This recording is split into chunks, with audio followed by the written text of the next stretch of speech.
You stupid weebs! Thought I was gonna play the I song for real?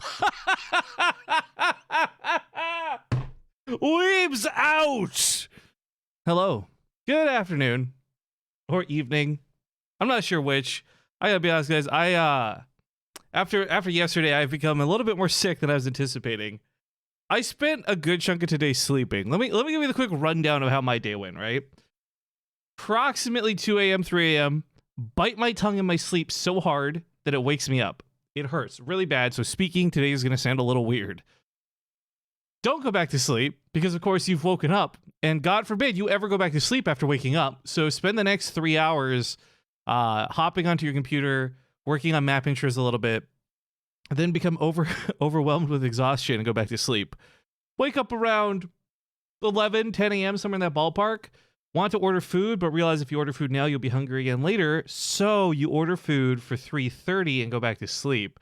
Except you don't go back to sleep. You roll around for another hour. Then you sleep. You basically have 2 hours nap time, man. Wake up 3:30, eat your food, fix up the fucking King's intro, go live on twitch.tv/BaseTradeTV, and hello. That catches you up to me. So today's been a bit of a hot mess. I think that's what they call depression. No, I live in depression. I've mastered depression. This is not depression. This is fucking bite your tongue and ruin your sleep schedule.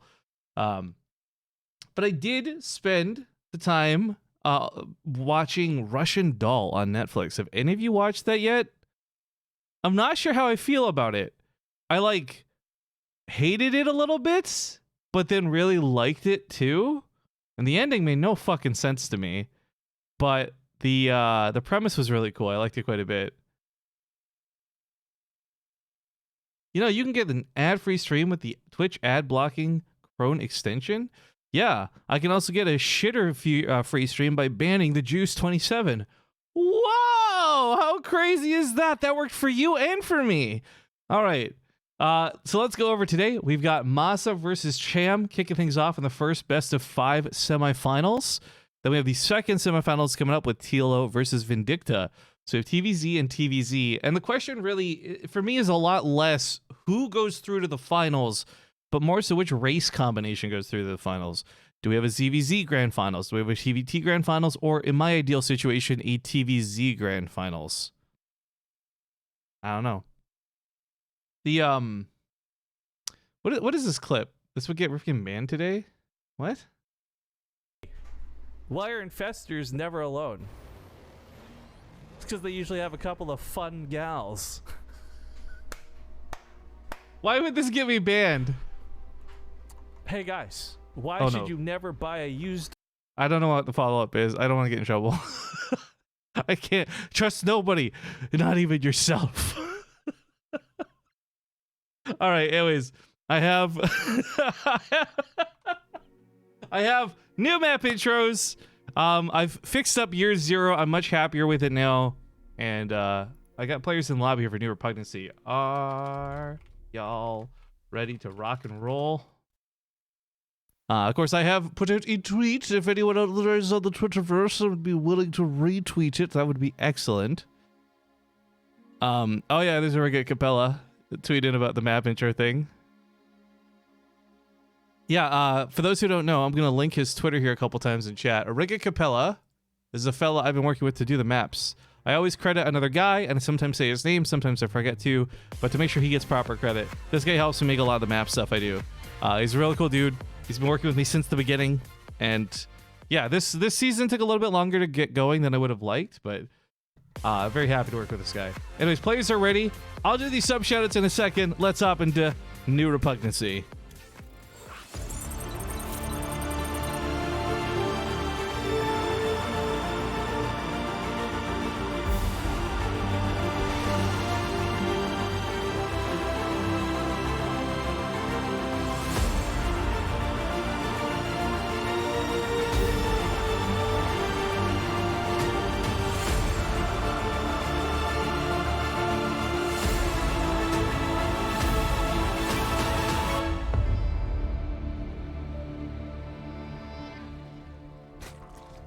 All right, chat, I need you to vote with me.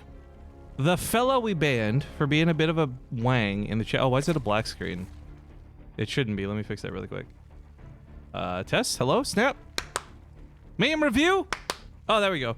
The fella we banned says, "Hey man, I'm a really good guy. I didn't mean to offend you. I just saw your stream update and thought I'd inform you. I'm sorry." This seems genuine to me. But I'm also way too forgiving. Do we unban this fella? Or do we make him just eat his words? You be the judge, Twitch chat. I'll check in with your answers in a moment. For now, spawning here on the top right side of the map, we have Chivo's blue Zerg player, Cham. Rocking and rolling here in the semifinals. To the bottom left, we have the red Terran player, it's Masa. And if you guys watched Masa's games last night, oh my god, mwah, Masa was on friggin' fire. His micro was on point. His decision making wasn't even questionable. Loved everything we saw out of Masa yesterday. And if he can bring even 10% of that to today's broadcast, I could certainly see him going through to the grand finals. Roll the marbles. Guys, marbles doesn't work for me still. Unban the poor fella. All right. All right, the Juice 27. You've been unbanned. But you're on watch. At any rate, for those who have not been keeping up to date with the last 2 days of events, Cham had a really strong showing in his group. He won pretty dang well, I gotta say. But I do need to remind you guys, as much as I want to pay Masa praise, Masa actually finished second place in his group, losing to TLO, who finished first. So as good as Masa was playing yesterday, we have to keep in mind he still did ultimately lose, at least the first winner's match. Now, he's done a very strange build here at the bottom of the ramp that I like quite a bit. He's hidden the third racks to go with this. The Overlord is not scouting towards the main base. He will not realize there's a third barracks. And I'm not sure if unproxied 3 racks Reaper is that threatening, but it looks like it's going to be some dedication to say the least. Now, there's a Roach Warren that's already been scouted, and I do wonder if this will change Masa's mind. I don't know if it will, though, because if you guys recall yesterday, and this is a big callback, when Masa played that first series of games, he used 2 Reapers to kite back 3 or 4 Roaches and had them all at 50% health or lower by the time they reached his base. So I kind of feel like it's not a problem if he keeps investing in Reapers, but at the same time it is, because it's Reapers. So we'll see if that control can play out well for him or not. General Scott Caesar, good to see you in the chat, lad. Of course, one of the big problems is Roaches are quite durable and they hit quite hard, so you got to be very careful with your control on those Reapers. There's a build version of this that comes with an engineering bay. I'm a big fan of it because I think +1 Reapers is incredibly powerful this early in the game, but that's not where we're going this time around. Command center does go down in the natural base. Still no bunker has started up. Masa feeling very confident, still piling in 3 Reapers at a time. And like, I really want to be the guy who says Reapers won't work, but in the hands of somebody skilled like Masa, there's a very real possibility he pulls this off. But not right now, as he hops to the high ground. Gonna lose one of the Reapers? No! Ooh, nicely done. No player taking big losses yet, but I mean, the fact is Cham was forced to build these Roaches, he was forced to build these Ravagers in the first place. And these are defensive. These aren't go across the map and all in. Like, he's still droning behind this. I'm English, not Scottish. I never said you were Scottish. Welcome to me reading names in a funny accent. Not pronouncing them and saying things in bad accents is like 90% of what I do. But feel free to sky emote away. I have no qualms, no quarrels with this. Okay, so far, Reaper count's still holding strong. Only losing 1 so far. 10 Reapers, 10 grenades, which is a lot of lost damage if these Roaches all get hit by them. The grenades themselves, they only hit for like 5 damage. It's not that impressive. It's not that terrifying, but it does disrupt the rate of fire. Units are stuck flying in the air for half a second, means they're not counterattacking. That's where these Reapers get 2 or 3 extra shots in. Ravagers, however, have the range, as you guys are witnessing, not just with the Corrosive Bile they rain hell from above with, but also just their auto attacks are long enough to reach out for the Reapers. But getting in here is almost to the point where he can 2-shot a lot of these Roaches. Does focus down the Ravager egg, losing another Reaper, but still nothing too devastating yet. Masa's still building up behind us, a 3rd CC on the way. My hesitance, though, is he's still investing in Reapers, and what we have to explain to the non-Terrans out there is, like, every Reaper is 50 gas. That's a really, like, delayed starport. That's your Banshee, that's your +1, that's your Stim. That's all these tech options out the window. So I do wonder a little bit if this will be mech coming out behind it, because it's a lot less tech-dependent. and all this gas that's cost him. Well, even then, that's the factories he'd still have to build. I don't know. For Masa, he's still laying on thick here. Finally swapping out a Reapers, getting Marines. We got a Banshee on the way here too. I want to believe these Reapers have more capability to them. It's one of those things where, like, instead of a medevac drop, he could just run all these up to the main base when Cham leaves his to go for an attack. But, ooh, possibly getting surrounded by Lings. This is where the grenades are going to be really important. Realizing that to be running into just chaos, Cham backs away. Smart move on his part. But he is no longer building drones. And he is heading across the map with a lot of Roaches and Ravagers. This is where things get a little possibly base tradey. These Reapers will tear apart mineral lines, but I think realizing that he doesn't have enough defense at home, he's possibly considering rushing back with the Reapers. That Banshee comes out, and the Banshee and a tank can stall this out, but it won't stop this outright. I mean, the Banshee will eventually kill everything, but that's the key thing there. It's eventually. So Marines and SCVs have to be microed. That tank is kind of up on the high ground. This is nice because there's no Overlord here yet, but it's coming. And once that Overlord gets vision on this tank, that tank's going to go down to Corrosive Biles. There you go. Lings provide that high ground vision. Reapers back home now. They are going to fight the best of their capabilities and do a lot of damage to these Ravagers, but oh my god, the Lings are already past the main. SCV's pulled from the main base. SCV's dying in the natural base. This is something where Cham still hasn't done enough damage to make this worthwhile yet, but this looks really impressive at a glance. But then you realize Masa's on 3 CCs, that's 3 orbitals, with 38 workers, up 10 to his opponent. The first all-in was going to be Cham's strongest, and it fell apart. He's got no Ravagers for round 2. Now there's multiple Banshees out. I gotta say, I think Masa's got this first game, but this was a really unprecedented, very strange way to get that victory out of game 1. Oh yeah, for those who are talking about in Twitch chat, StarCraft 2's big announcement 2 BlizzCons ago was that it went free to play. So what's really nice is you can do everything for free. You can play the multiplayer, you can play co-op, hop into like the first campaign. GG. But okay, Masa takes game number 1. Now luckily, this is not our weird loser's pick, pocket veto, pocket sand situation. These are our pre-picked maps. So the second game we already know is gonna be King's Cove. Yes! I, of course, have made a brand new introduction for King's Cove. Very excited for this. Are you coming to TwitchCon Berlin in April? Probably not. I was really considering it because a lot of streamers I want to meet that I would not normally be given the opportunity to, like Sky and many others, they're going to be going, and I thought it'd be awesome. But to be honest, I'm just having flashbacks to the last TwitchCon. I looked at the venue size for this one in Berlin, and I'm like, this is going to be a mess. I'm not going to take part in it. It's not going to be worth spending that money. I wish the players could see the King's Cove intro. Oh, Masa has gone BRB. Take a quick look at the intro. TwitchCon's in Berlin. There's going to be 2 supposedly, Bardino. I think there's still 1 in America and 1 in Berlin. The one in Berlin is the one that's coming up in like April or something. Like, the reality is I could afford to fly there. That's not the problem. It's just the amount of time I would have to take off for it. I don't think it's worth it. It's where it really hurts. But yeah, we're player reactions to the King's Cove intro. I guess you guys haven't, a lot of you haven't seen this yet either. You'll see it in a moment. We're just gonna wait for Masa and Cham to say when they're ready.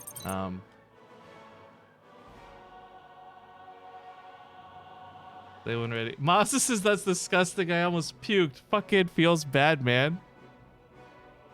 If I lose this game, it's on to rares.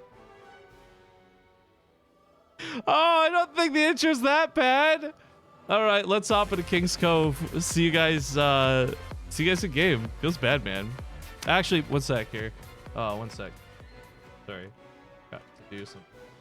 I forgot we're going to do a bunch of shout-outs before we get into this because I don't want to leave anybody missing. So Bardino opened the stream with 100 bits. Great way to start the day. Thank you for that, man. Roy Kyle, thank you for the 36 months. What did the medics say to the Marine? I find you stimulating. Caston was a brand new sub. Welcome, welcome. And Angel Del Muerte just now for 11 months. Has almost been 1 year. Been a great time. Oh yeah, dude. All right, let's get into this horrible intro. I'll see you guys on the map.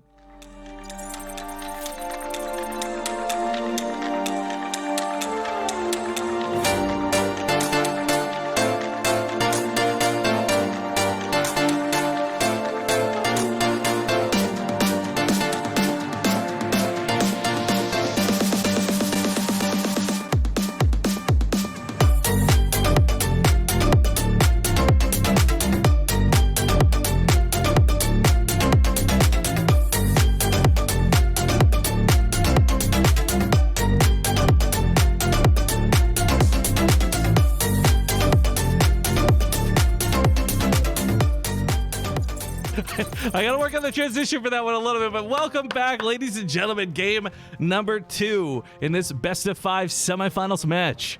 Spawning here at the top left, he's about to be proxied. We do have the blue Zerg player, Chivo's Cham. His opponent to the bottom right, the red Terran player, it's Masa. And Masa has left his base with not 1, not 2, but 3 SCVs. Thank you, Hello Zergling, for the 300 bits. Yeah, the map picture is already up on our YouTube channel if you guys want to go back and rewatch it or anything. That was our official debut just now. I have actually already spotted a couple things I want to clean up with the intro, but I'm mostly happy with it. Bit of a silly meme. But what I do need is a better emote for this. I just uploaded a picture of an immortal because I couldn't find something better, and it looks terrible. So, real quick, just bounty shout out. If anyone out there knows how to make emotes or make something not look like shit, if you give me an emote for this intro that I can use, I will pay you cash money.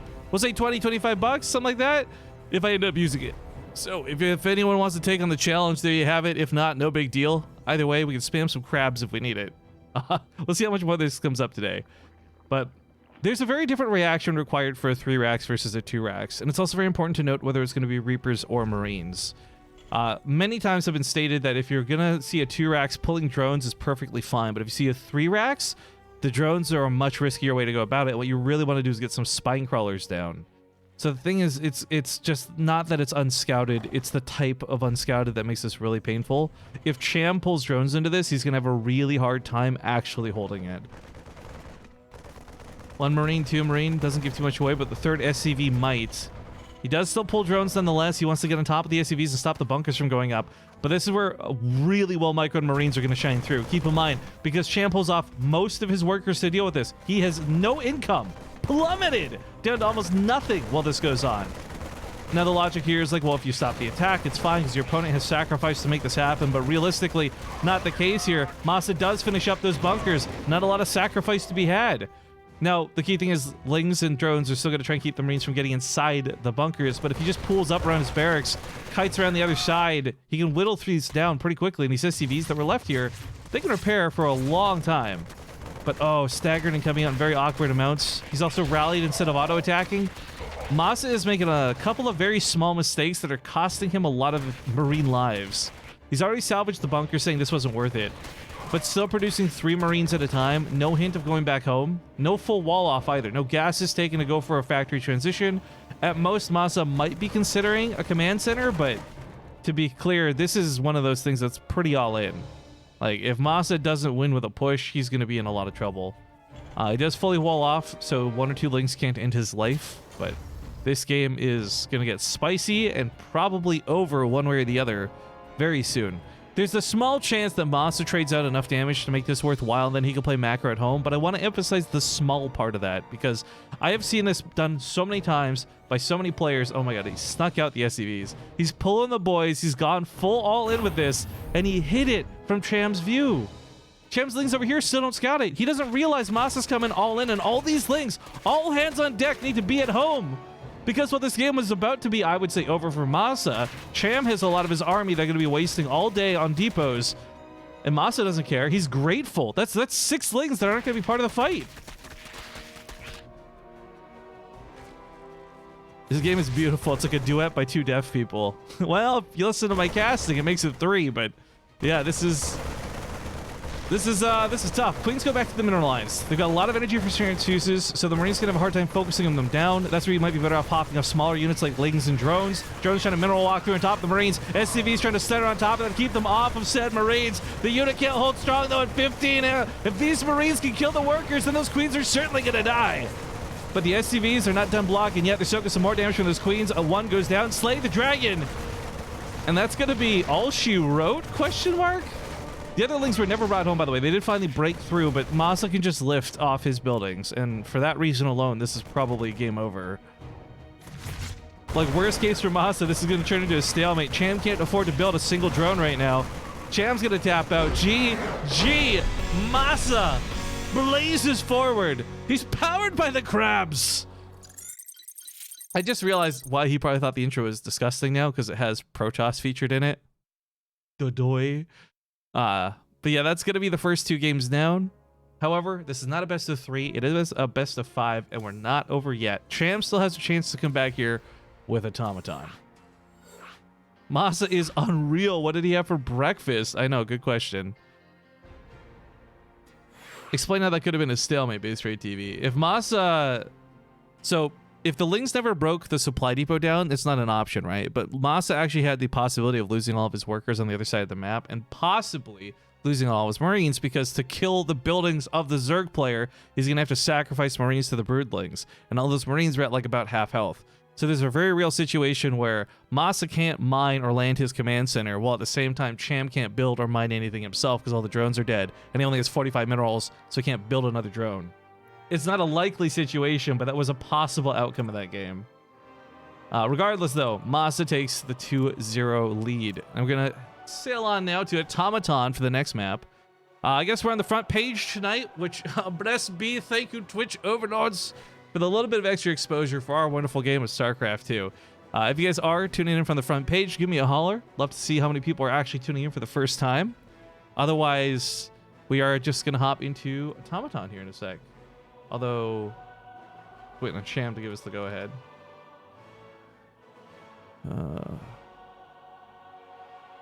Yeah, just waiting on Cham at this point.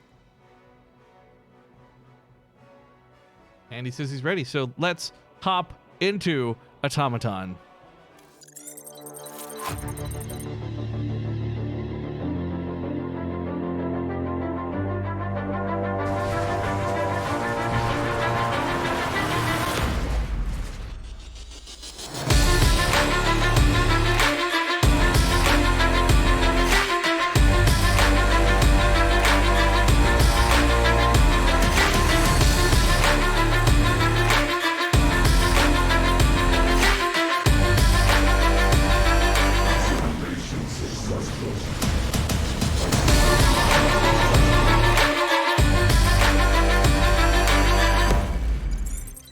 All right, getting back into it. It's 2-0. Spawning here in the top right, we've got the blue Terran player, Masa. And his opponent to the lower left, playing for Chivo, we got the red Zerg Cham on his last life. And if he wants to bounce back, he's got to win the next 3 games in a row. Now, to talk about pricing really quick, $500 total for this tournament. Not too shabby. $200 to the winner, $100 to the runner-up, and 3rd and 4th place will both get $50. And all the guys who died yesterday and the day before, $25 apiece. So it's some nice money. Everybody gets paid no matter what. But of course, you want to shoot for the most amount possible. Aim for 1st place. Got a message here from Loi Poi Koi. I'm probably saying that wrong, maybe? I thought your name was LOL Pokemon for a second. I'm already all sorts of bad with this. Absolutely new here, but I wish I'd known about y'all sooner. Missed my StarCraft 2 days, and this is quite the high-quality stream to make me re-download it. Lamau! Hey, Lamau! Lucky for you, it's free to play, so you don't have to worry about missing out on buying expansions, because you just play it all for free. But thanks for stopping in. Turkish Janissary says, how do you pull that zoom in every single time when pressing the players, or presenting the players? How? What, you mean this? Or do you mean like the swivel to go with it? Either way, they're just camera features you have in game. The default, I believe, is 0 and period on the number key to go left and to go right. But you can rebind those as I have. And then, of course, scroll wheel just goes in and out. Or you can go super out and can't spin up here. Oh, wait, yes, you can. Sorry. Get a little carried away with that. Camera features are fairly limited in observing mode, but there's still some fun stuff you can do with them. Damn it, Nate, stop changing your emotes. I know, right? I've given up. Unless I see Nate use an emote that I can copy paste, I don't even bother anymore. But okay, hypothetically here, I think what would be really, really cool, perhaps my favorite outcome of how this could basically play out, is if Masa takes the 3-0 here, which to me is a little unexpected. I thought Cham would at least take a map this series, but let's assume for a moment here, Masa takes the 3-0. Then he goes on to the other match, and no offense, Vindicta, as much as I want to see you nuke TLO into submission, I would love for TLO to go to the finals and have a TVZ playoff with Masa versus TLO. I think it would be really cool. But that's getting really ahead of ourselves. I got no clue if that's the direction we're going to go. Nice little micro move there to blow the drone back. Unfortunately, did get stuck on the queen, but Either way, that's a drone picked off. Delays the third base ever so slightly. The Zerg, normal Zerg has no chances versus special forces. That's right. BaseTradeTV, we don't ban skins. In fact, I would encourage players using them more. I wish they would. So I know a lot of these guys have them default turned off because of WCS and what have you, but I still like the way they look quite a bit. And the special forces combo is pretty cool. I like Mirahan's too, the little junkyard raiders.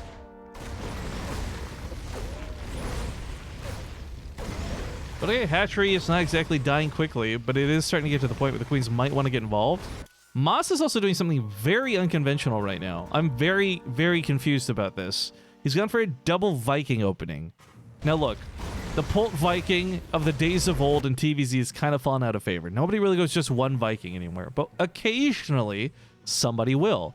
But what nobody does is open up two Vikings, working extra hard to remove the overlords, and my only thought process on this, and the only reason I can think you would do this is if you were worried about a Nidus Worm. Because right now the Nidus meta is kind of ridiculous and kind of hard to deal with. But if you strip away all vision for your opponent by having two Vikings policing the map for overlords, then you don't have to worry about that, is my big question. That's the only reason I can think you'd go for double Viking instead of just one. Either way, this does clear up the airspace quite a bit. Liberator will follow this up. I'm not sure more overlords will die, but let's not forget the Vikings in a pinch can always land and aid some damage to the ground fight.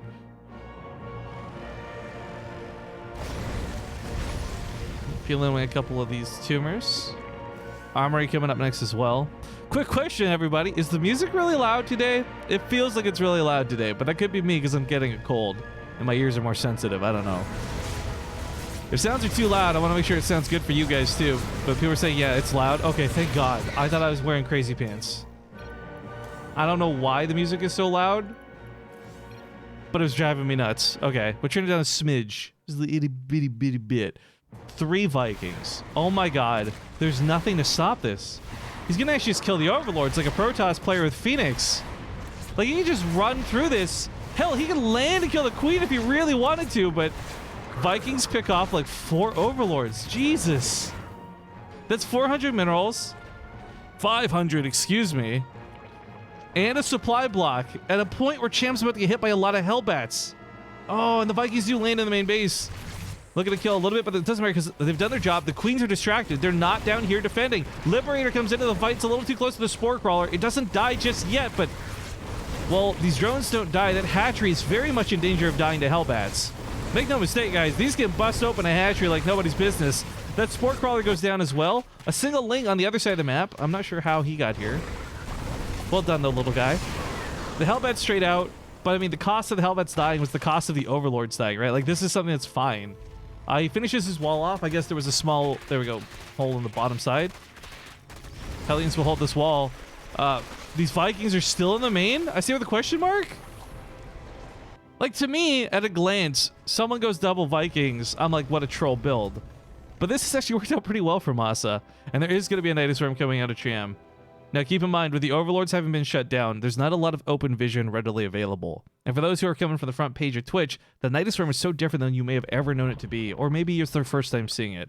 But the part I need to emphasize is while this thing comes burrowing out of the ground, it's going to have 5 armor, base, 300 health. Now, it loses that armor once it's finished on burrowing, but it's the point where Marines won't do enough damage to kill it. SCVs won't do enough damage to kill it.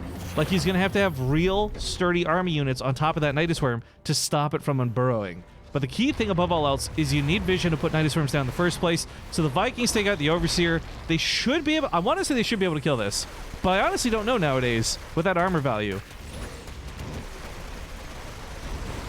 Oh, God. That was so close. The reason this is so terrifying, by the way, is it will unload almost your entire army in like 2 seconds flat.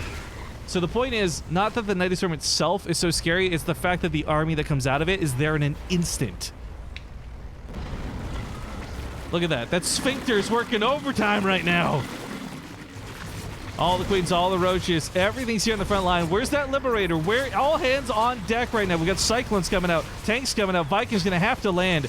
He doesn't have a lot of army to work with. Hellbats will do okay for a time, but I think roaches eventually win this out just due to the numbers game. But again, a couple Vikings up on the high ground, a siege tank set up over here. The wall hasn't been fully broken yet. but it is going to allow all the units into the natural base. Masa may be better off evacuating, and I think he realized that too. So he lifts up the command center to prevent it from dying. SCV's pulled up that ramp. Shame there wasn't a corrosive bile. But Masa's got 2 additional command centers he can't do anything with at the time being. While this went on, there's the Liberator. It went to the other side of the map. Started denying some drones. Both players down to 47 workers. Nobody a particularly great spot right now. This tank is going to be awesome, though, because there is no high ground vision. There's nothing to really shoot back at the tank. Corrosive Biles won't be able to get that easy triple combo. Liberator does pack up and go home after killing 10 units on the other side of the map. That's my sphincter about an hour after eating Taco Bell. Damn, dude, that's nasty. That's super nasty. I don't want to know that. Oh, Cham's army's gross. Cham's army's been split in half. It's kind of awkward. He can't really afford to put the tank forward. He knows it. He'd love to be able to reach that Nidus Worm, but if he unsieges it, it could just be that wrong timing to lose the game. These command centers do want to get back to work, if for no other reason to at least drop a mule, but landing the command center is just baiting some of the auto attacks, allowing Masa to poke a bit. New tanks come out, but oh, they're blocking the ramp. I hope Masa realizes this. That could be a severe mistake. It blocks his exit, but also his reinforcement point.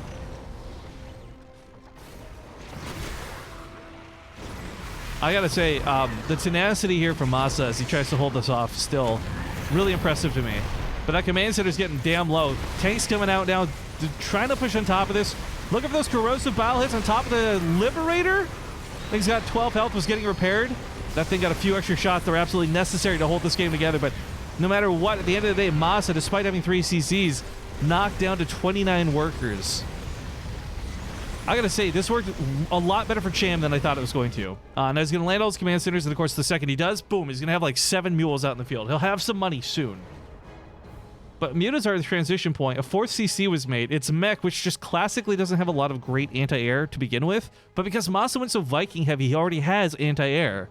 And what's stranger yet is Cyclones are pretty good against Mutalisks in low numbers. So if he pumps out a couple of Cyclones, I think he'll be okay. But right now, of course, Masa doesn't know any of this. He's been so busy defending, using his mules to catch up. He hasn't scanned. He hasn't seen anything in quite some time. Doesn't know about the hive on the way. Didn't see the spire. All of this is going to be surprise and news to him. But these Vikings, before they go down, hopefully can take out 2 or 3 of the mutas. Unfortunately, Cham could have traded out a lot better if he had realized that was coming, but ended up just dogfighting instead of kiting. Feels bad, man. But that's where a couple Woodamines coming out, a couple Cyclones coming out. I mean, Cyclones don't get any bonus from the Magfield Accelerator against Mutalisks, but their base damage alone is enough to kill them, as Mutas only have 120 health. So, it could be a little spooky here for Masa. It could be a little bit troublesome, perhaps, but he should be able to hold this, I feel. There's just not that many Mutas here. 8 Mutas, 2 Cyclones, a couple Woodamines, more Cyclones coming out. Kite this over top of that Woodamine. Oh, almost kites on top of the Woodamine.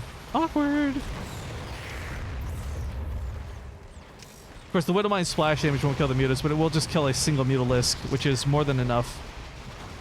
Still, more workers are going down. There's an attack mounted over here on the top left. I gotta give it up for Cham. I really thought Masa put the screws to him with that Viking cheese. I'm gonna call it cheese because it was weird. But realistically, the Nidus Worm was a bit too much to handle. And to me, by the way, the showing the strength of the Nidus Worm when it was not in the main base, but outside the natural, where there was a wall and there was defense, like that just highlights further why I very firmly believe Masa's opening had a lot to do with his fear of Nidus Worms and a lot less to do with like trying to cheese out his opponent. But man, 17 more workers have died. He's had a hard time recovering these in the first place. Missile turrets can help a little bit here. Some more of the mutas do go down, but this has not been the investment in this game. He swapped over to Hydralisks. Cham keeps swapping tech, and Masa can't keep up with this. Cyclones are okay against everything else on the field, but they don't do great against Hydras. But those Widowmines, those tank shots just completely thwarted the Roaches, and the key thing about the Hydras is no matter how good these are, they need units in front of them. Lings, Roaches, you name it. These are also very glass cannon units. A lot of damage output, not a lot of stability. Whoa, couldn't think of that word for a second. We got 4 Vipers coming up next too. That's going to help with some abducts. That's going to help with some blinding clouds. I don't know, guys. This is looking so good for Cham. I want to believe in the power of a throw for Masa's sake, but at the same time, Cham wins this, then we get more Masa games. So I think even if you're a Masa fan right now, you're cheering for Cham. Whoa.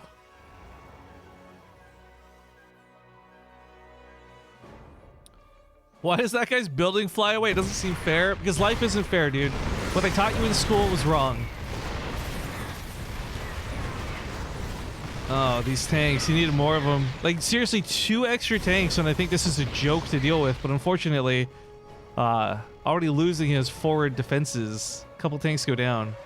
Liberators are not too bad against Hydras, but you need a lot of Liberators to make that really worthwhile. So 1 or 2, sure, but not going to stop the attack outright.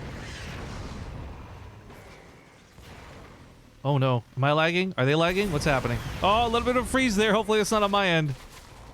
Woo! Doesn't seem to affect anybody though, so we're good. We Gucci. There's an abduct. Yum yum yum yum yum yum yum yum yum yum. Hungry, hungry hippos. They really, really eat.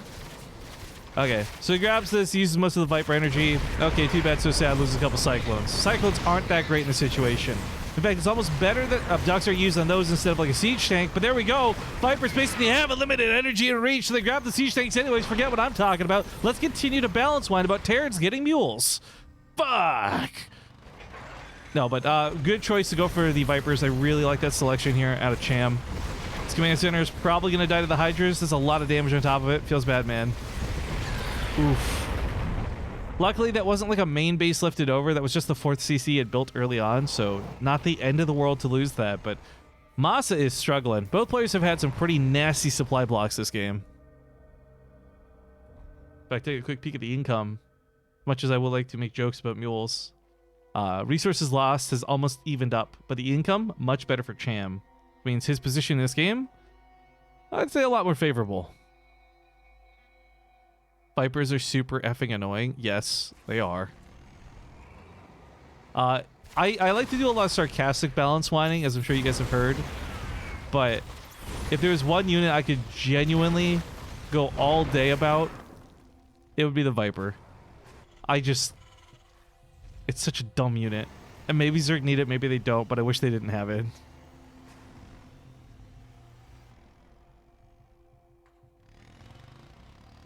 Who says the Marine? Why would you say the Marine? The Marine isn't even good.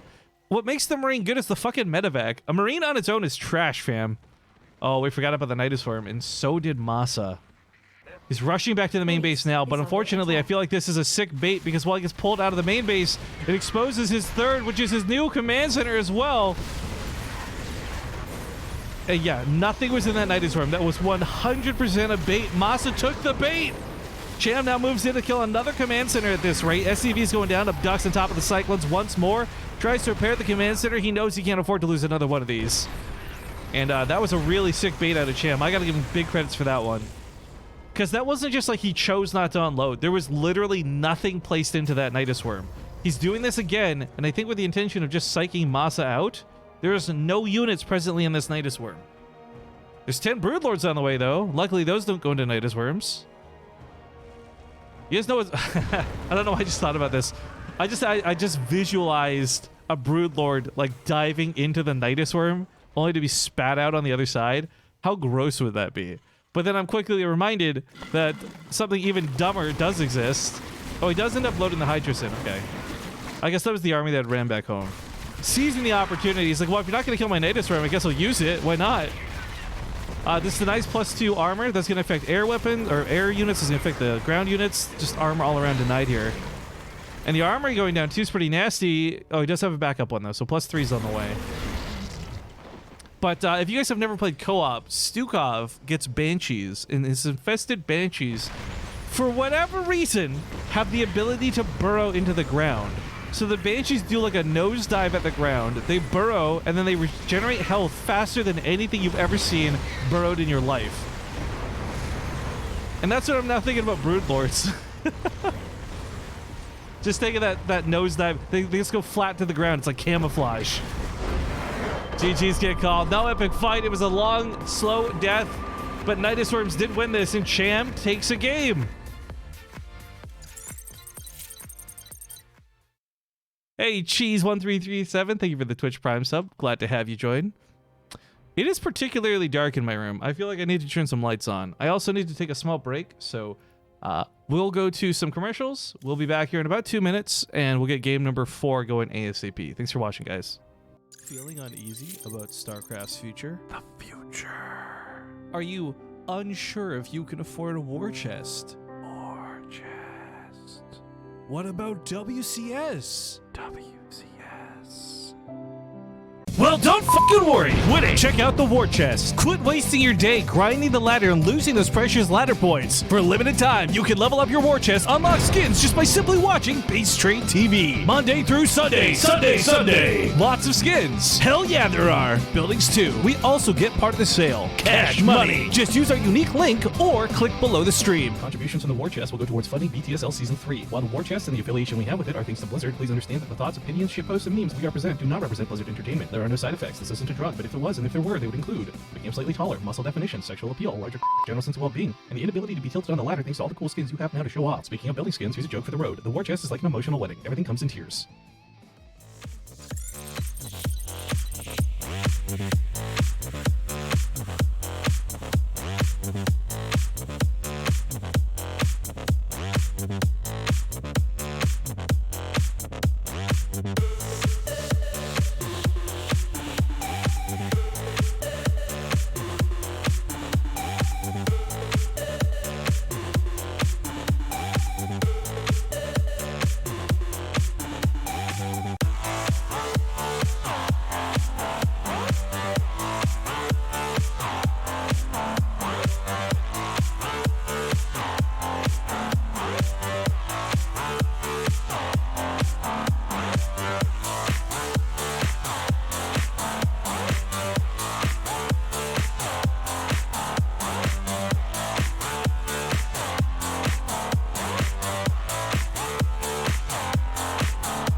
Whatever hydration bot, you're not my mom.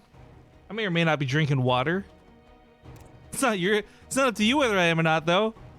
All right, welcome back. It's game number 4. Good start for our first series today. Spawning here at the bottom right, he still has commanding lead on this and only needs to win this game to secure his spot in the finals. In the bottom right, it's the blue Terran player, Masa. Quick little shout out for those who don't know, Masa might be Korean, but he's been in Canada pretty much his whole life. So, brother in arms, I'm cheering for you! His opponent to the top left, going to be the red Zerg player. It's Chivo's Cham. I don't have a lot of fun facts about Cham. I think he's got a hot girlfriend. I don't know. Silliness aside, Cham has always been someone on my radar as a pretty good player. I think for the first several years, and boy, that feels weird to say, I didn't really regard him as that high level of a player, but really specifically over the last year, and I want to say, I don't know if it's just because of WCS events or online rackets and brackets, but Cham's actually been taking on bigger names than I've ever seen him tackle before in the past, and if his momentum continues to go upwards, whether it's fast or whether it's slow, I think we'll see Cham do really well in the WCS circuit this year. But again, that is me getting really far ahead of myself, basing off just some good games I've seen in the last few months. A lot of respect to Cham.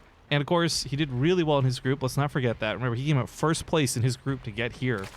But he is struggling versus Masa. And granted, Masa's 2 games that he won were kind of more cheesy, and the game that Cham won was a little bit more macro. So maybe that tells you a little bit about the styles of these guys for this particular series. But what's kind of neat, and I'm seeing this based off of the way Masa played yesterday as well as the way he's playing today, is I do feel that he's not struggling in TVZ. I do feel what he's struggling with are individual players.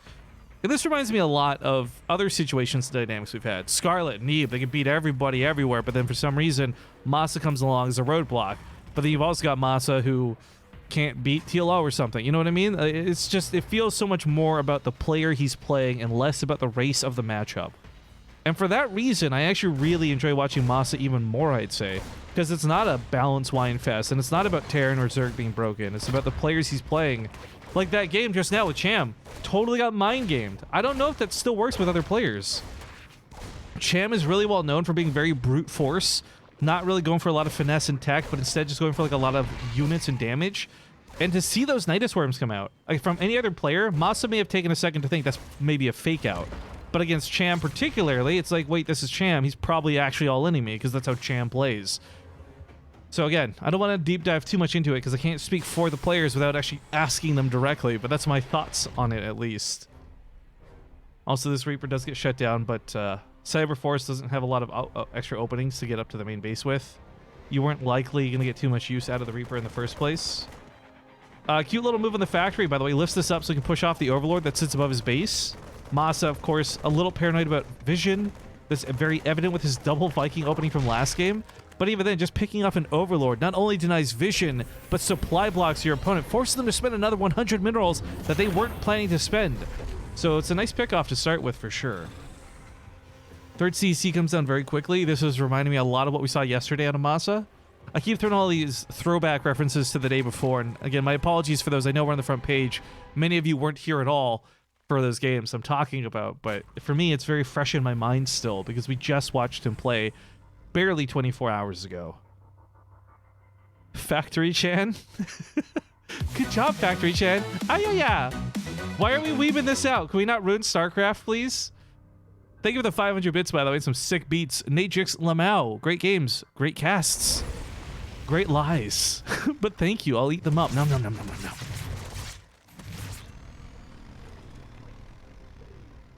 Sugoi, Factory Chan. Nandeska. Nani? I hate you guys so much. Hey, this isn't quite anime, but this is me sliding along the topic briefly. Does anyone else watch The Dragon Prince? Because I talked about binge watching Russian Doll. I'm halfway through Dragon Prince season 2.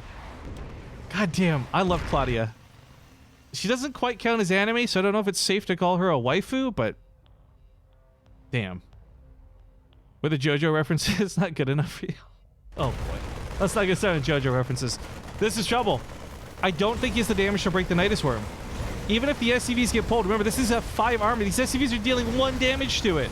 Liberator comes out. His best bet is killing whatever comes out of the Nidus Worm, because he's not going to kill the actual Nidus Worm. Queens come out with those transfuses. Brute force right in his face. This is like a 5-minute Nidus. This is so gross. The bunker finishes up. Marines hop inside of it. I think he will hold this off, but not without great cost to himself. Tank finishes up. Great spot, too. This SimCity works out really well for him, but Roaches still make it behind the mineral lines, and that tank is a little scared to reposition itself. That bunker's not in range, so this is still trouble for Masa. Oh boy, another Nidus getting up to the high ground. This one can be a lot easier dealt with because now he has units that deal enough damage to actually damage it. The siege tank being part of this, the Viking being part of this, but can it stop it before it finishes? More units are gonna come out if it does. Ooh, ooh, so close. But a lot of economic damage dealt with here in terms of SCVs dying, workers pulled off of mining. Third CC, a mule's great, don't get me wrong, but it's nowhere close to Cham's third base on the way. Oh, as well as pretty saturated mining. In most conventional cases, there would be an argument for an immediate counterattack out of this. You've just killed a lot of your opponent's units coming out of the Nidus Worm. You should feel confident about pushing. But the problem is, he knows there's the threat of another Nidus Worm, so he can't actually leave his base. This does give him a sick defensive fortification, though. There's no real easy way for Cham to get in here. But, I mean, playing safe and playing defensively are not ways that you necessarily win the game. It's just how you win this part of the game. What? Hell yeah, bed lights? Are you real? Hey, BaseTrade, I'm in Cancun, in a hammock, overlooking the ocean, watching your stream. Bro, tweet me a picture. That's awesome. I'm jealous, too, but obviously not of you watching the stream because you're probably using your phone to watch the stream, so you couldn't take a picture of that. But you get my point, my dude. Hell yeah. All right, Liberator comes in over here for a bit of damage. The Queen should still be in range of it, though. Mutas are popped, too. Marines will be able to deal with the Mutalisks. Last time it was a little awkward. Oh god, these SCVs are stuck. Masa is so crammed within his natural base. This is so frustrating to watch. This is like watching a hoarder. Crazy anxiety. Ugh. But the Mutalisks should be a lot easier to deal with this time. The Cyclones, they do work in a pinch, as we saw. Sorry, I had a bit of a hiccup there. But Marines are just a lot better at fighting this. Yeah, stimming on over. The stim's a little bit preemptive. He doesn't have medevacs out yet, so it does actually hurt. Can't heal back that damage, but medevacs are on the way from that very cramped up space. Oh, tank's a little exposed because Marines are playing Ring Around the Rosy chasing these mutas. He's got to split his Marines up too to deal with this, but unfortunately if he splits them too little, then he won't be able to deal with this at all, so this is getting a little awkward. Even a desperate missile turret's coming down to stop this from getting too out of hand. Masa is so cramped in this base, and you might be wondering, like, why is Masa not making more use out of his main? And I think initially, a lot of this had to do with just create a wall, a really sturdy frontline defense. But now he's got all this extra space he should, could, and would use. Oh boy. BaseTradeTV sent. Dude, if I open up my Twitter and you've tweeted me a picture of, like, a dick butt, you got my respect. Oh, did you tweet it to BaseTrade? I'll have to check in a sec then. I got my Twitter open on my monitor right now. Yes, I think he saved the tank, so no tank's dead so far this game. And as he sets up for a push out, is he stuck? No, this... Okay. I was like, there's no way those tanks fit through that little tiny crack, but apparently they do.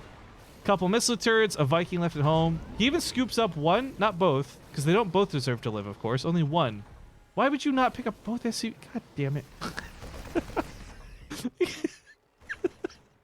I'm sorry, little guy. You are not long for this world. Now, I thought this was going to be like a push-push, but in fact, it is just a sit-at-home and defend your third push. Which sounds dumb, but keep in mind, everything about Masa this game has been about a super defensive mentality. So it makes sense that he wouldn't want to go too far across the map, although I do feel like there's an opening for it. However, down in supply, not necessarily because he's like getting out macroed, but because of the type of units. It's Roaches, it's Ravagers, it's not Banelings, it's not Zerglings, it's not Hydras. This is going to be an interesting fight, because I do feel like, well, Ravagers can certainly cause a lot of damage with Corrosive Biles.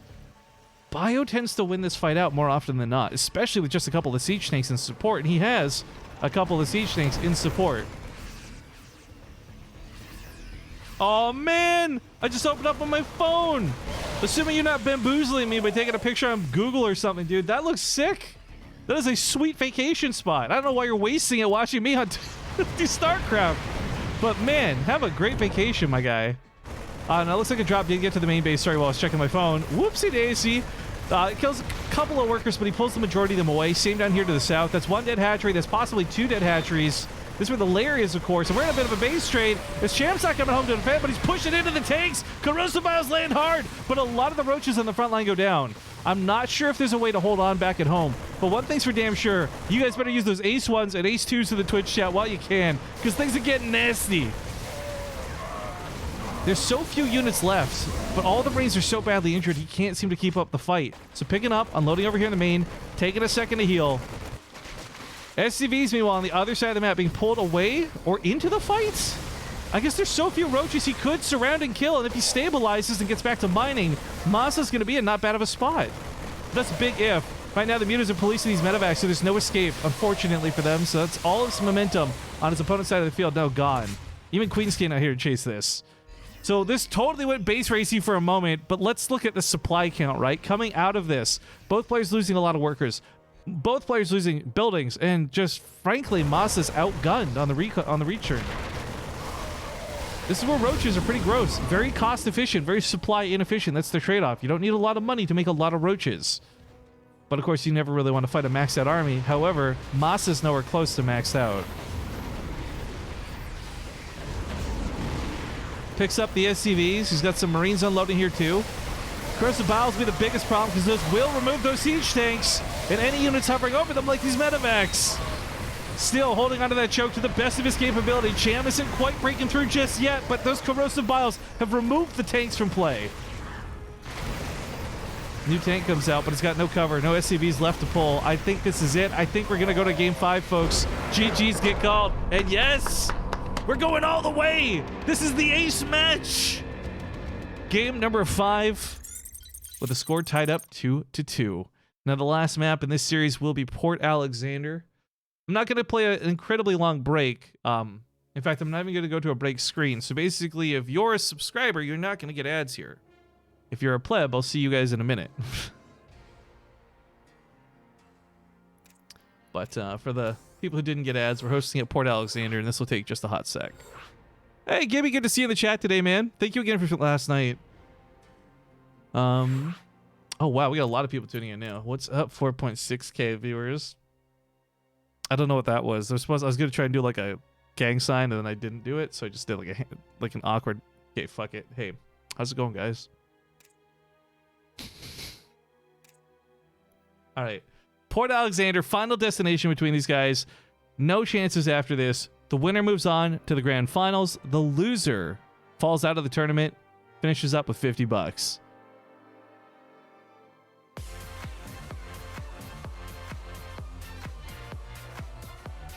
Sakino Bashi, thank you very much for the 10 months. Oh, hi. Oh, hi there. Oh, hi, Mark. All right, Port Alexander. We'll tell these guys about 30 seconds because then the pleb ads are done. And we'll start that intro and rock and roll into it. Awkward Riffy Poo is the best Riffy Poo. Hey, Phlogiston. Obviously, I disagree, but it's who I am. It's who I is. I'm not gonna lie. I told you guys, by the way, I go over clips, right? I gotta show you this, by the way. I'm so frustrated. I go over clips after streams are done because I love to see what moments you guys thought were funny, which moments you guys thought were clip worthy, and it's always me being cringy, of course, more than anything else. But I went on Twitter to post this because y'all think you're fucking comedians. Like, obviously I messed up speaking last night. That's a given. Where's this stupid thing? Is screen capture even gonna work? Half the time screen capture doesn't even work for this. It doesn't seem to want to work. All right, refresh. There we go. Well, I need the other monitor now. God damn it. I go to the clips, and the top clips are like, all you clipping me not speaking properly. It's like, yabba dabba doo, gobble gobble, gobble goo, speech? Question mark? Like, didn't even try with that one. Anyways, let's hop into Port Alexander. I love and hate you guys.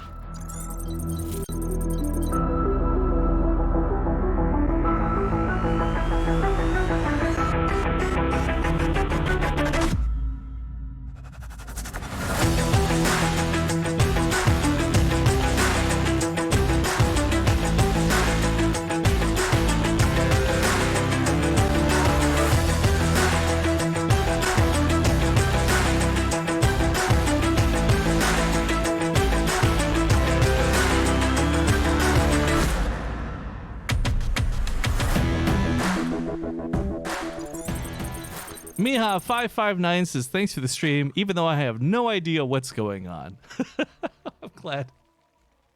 I'm glad you're enjoying it. Bliss, ignorance is bliss and all that. But Gan Briggan, thank you for the sub. BaseTradeTV is still alive. Last saw you about 5 years. Here's a well-deserved sub. Damn, dude! Thanks for coming back after 5 years. And of course, yeah, we're on the front page of Twitch. We're getting a little bit of love. So some new people coming in. And, I love trying to treat this in a little bit more of a helpful manner for you guys who don't know StarCraft too well. So if you have any questions, please ask me in the chat. If I can't answer it, I'm sure somebody else will too. But we're going to get into the game. It's map 5 with things tied up 2-2. Spawning here in the upper left side of the map, we got the blue Zerg player, Cham. He's fought back well with 2 games in a row. We'll see if his momentum takes him to 3. In this bottom right is his opponent, the red Terran player, Masa. But yeah, just, I guess, a quick thing for those who are coming from the front page. First and foremost, I don't want to sell you on the wrong product, right? Sometimes I solo cast on the channel. Sometimes I have friends come join me. It's all over the place. We're solo casting today so we can rock and roll. But the other part of this, too, is BaseTradeTV, my channel here. We primarily try and treat this more like hanging out and watching StarCraft 2 rather than try and put on this big professional WCS production. You may be confused because I have high quality streaming materials, but that doesn't mean I'm professional, okay? So, well, today I will be going through the best of my capabilities, trying to walk you guys through things because, again, I know we're on the front page and I want to hopefully help the new viewers figure out the game and enjoy it as much as we do. Just keep in mind that if you come back on any given Sunday, it's oftentimes just fucking around, memes, and StarCraft 2. Maybe that's what you want to. That's fine. I just want to make sure you're not sold a false product. You're like, oh, I subbed to this guy because I thought he's being professional. Turns out he doesn't talk about the game 90% of the time. Nope. Anyways, big thank you to Bellafor just now. 2 months. I don't even like StarCraft. I just like you hearing you ramble. Oh, that's the dream. Thank you so much. Oh, I'm gonna cry. I told myself I wouldn't do this. Cham, of course, comes across the map with a lot of links very quickly. Now, against the Reaper, this is no sweat whatsoever, and you either do this dynamic of running into the lings, or you are canceling the command center, or at least killing the SCV. But with Marines being picked, this is the road far less traveled, and the reason this is the road far less traveled is you get no scouting information with this whatsoever. Masa has no way to tell that Cham is going all in with these lings. I want to make that very clear. At this moment in time, Cham has cut his drones. He's not trying to get more economy, despite going for the third base. He is trying to make enough lings to come in and catch Masa before his wall is up, and so he can surround, kill, and ideally, at least get a lead, if not win the game. But, oh, are you guys ready to rock and roll? 10 people just got ad-free viewing, aka subscriptions to the channel from a very kind fella named Gibby311. Now, Gibby's given over 200 subs to this channel, and the thing is, it's all been within the last, like, month and a half. This dude's a legend. So thank you, Gibby, and thank you for sharing some love with these people who now get cool benefits. But on the ramp, a couple of Hellions and these Marines can hold this. Out in the open, maybe not quite the case. So Cham taking that deep dive into the ramp was a big mistake. Now look, I don't know if this was cause and effect, but more lings are not on the way. Instead, he's gone back to droning. Unfortunately, losing all that map control, losing the larva. I mean, I already see someone in chat saying Cham's throwing this one. I don't know if it's been thrown yet, but that was a bad attack. No doubt about it. I'm gonna go ahead and mute the game sounds for a sec. It's gonna be very conflicting with the sub sounds. Until the sub sounds stop, at least. But gonna pick up across the map with about 8 Marines. Bring the Hellions with him. This does leave him exposed, so he's got to leave the Hellions at home for just a little longer. Cham sensing this tries to pounce on it, but now the wall is fully up and there's nothing to worry about. So these Hellions come across the map. They'll soon be Hellbats. This is a much stronger but much later timed version of a normal attack. Normally the timing for this is about as quick, but it's with only 4 Marines and a couple less Hellions. So by delaying the attack like this, it's got more power to it, but it also means Cham should have more defenses. Like 10 Roaches are going to spawn instead of barely having 4 to 6 out to defend this. Hellions are still not Hellbats just yet, but the Marines are where the real damage comes from this attack. And without any Queens to poke away at that medevac, this attack seems like it might just be endless. Oh boy. He's just running right into that mineral line. Nothing really stopping him. Queen's starting to go down here too. He might not be able to win out overall versus the Roaches, but he's done so much damage just by picking up those Queens. That affects creep spread. Now actually Cham's a little supply blocked. He can't even build new Queens if he wants to. That's going to also prevent injects and just any banking for transfuse energy. All types of bad. Wolf, thank you very much for the 100 bits, dude. Gito says, I recently got back into StarCraft 2. I'm playing Toss. What's a good counter to Roaches? Immortals. Like, Gito, if you watch any pro player right now, if it's not 1 robo, it's 2. And they're pumping Immortals because they're so freaking good against all Zerg units. Except Zerglings. One exception. But yeah, looks like Liberator set up over here in the natural base. Hellions continue to run circles around that main. 17 dead drones now, leaving with 19. Not how Cham wants to go out in this tournament, but I think this is going to be his final hurrah. Now, funny enough, Masa doesn't actually have the best defense against this, but he's got plenty of time. Nothing's going to break that wall down instantly, so he's got a little bit to get that Banshee out, to bring his units back home. Hellbats maybe a little bit here on the front line. Hellions have more range, so it's kind of okay to kite for now. But SCVs are going to get pulled out of the natural base. He's just going to say abandon ship, not take the losses, hold up in the main. And I think he knows that he's done enough damage that he's just good to go as long as he survives.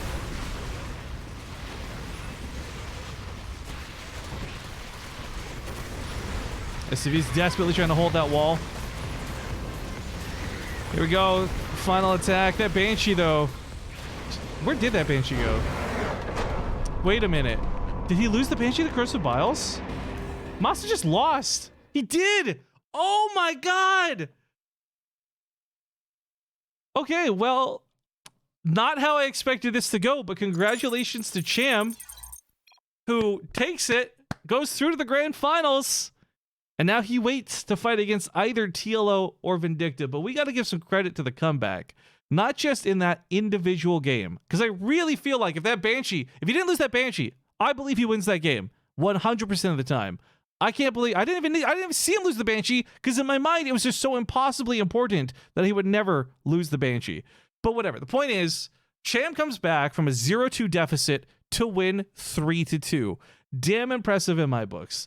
Couple that with the fact of the pacing for that last game, like all signs pointed to a Terran victory there. But congratulations to Cham. He will advance on to the grand finals, where he will play best of 7. And that will be cast here today, but we're not doing that just yet, because we got Vindicta coming up against TLO. So we're gonna take a moment. I think vetoes have been done. Dares, who's our admin, has been working WCS all day. He's been doing this for us now too.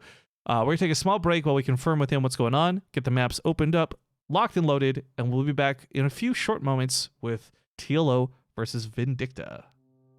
Feeling uneasy about StarCraft's future? The future. Are you unsure if you can afford a war chest? War chest. What about WCS? WCS. Well, don't fucking worry. Check out the war chest. Quit wasting your day grinding the ladder and losing those precious ladder points. For a limited time, you can level up your war chest, unlock skins just by simply watching BaseTradeTV. Monday through Sunday. Sunday. Lots of skins. Hell yeah, there are. Buildings too. We also get part of the sale. Cash money. Just use our unique link or click below the stream. Contributions from the war chest will go towards funding BTSL Season 3. While the war chest and the affiliation we have with it are thanks to Blizzard, please understand that the thoughts, opinions, shitposts, and memes we represent do not represent Blizzard Entertainment. There are no side effects. This isn't a drug, but if it was, and if there were, they would include became slightly taller, muscle definition, sexual appeal, larger general sense of well-being, and the inability to be tilted on the ladder thanks to all the cool skins you have now to show off. Speaking of building skins, here's a joke for the road. The war chest is like an emotional wedding. Everything comes in tears.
A little bit awkward is, oh, never mind. It timed out perfectly. Forget I said anything. Welcome back, ladies and gentlemen. Damn it. We're going to get into a brand new best of 5. This one's got 2 very different style players, and I'm very excited to introduce them. So, spawning here in the upper left side of the map, it's going to be the red Terran player from Dusk Gaming. It's Vindicta. And his opponent at the bottom right, playing for Team Liquid, it's the blue Zerg, TLO. TLO's an old name that goes all the way back. Vindicta's kind of new blood, so we've got old versus new. We got established team versus kind of newish team, although Dusk Gaming's been around for a while. And more to the point, 2 very, very, I'm going to say creative players. We can hail TLO all day. We all know his record. I'm not going to jump into that. But Vindicta's a guy who has been playing this game pretty straight up, but he's been using nukes. And he's been so fun to watch. And even the games where Vindicta loses, I'm sitting there with a dumbfounded smile on my face. So Vindicta played pretty well, generally speaking, in his group, but he did finish 2nd place. TLO won his group in 1st, leading to this semifinals match. I think without doubt in my mind, I favor TLO, but because I don't want a TV or a ZVZ finals, I'm cheering for Vindicta all the way. Also, TLO called me Riptide in the lobby, so, you know, fucking die, Zerg. Also, I missed a sub. Apparently, Bojangles1337. Thank you for the 36 months. I'm so sorry I missed that, dude. During the end of that last game, I guess. He says, I find the most erotic part of a woman is the boobies. Oh, I should have done a better Zap Brannigan. I didn't even think about that as I was reading it. Velour. Man, I know it's old at this point, but Futurama has still got to be like one of my favorite shows of all time. Or at least one of the most rewatchable ones.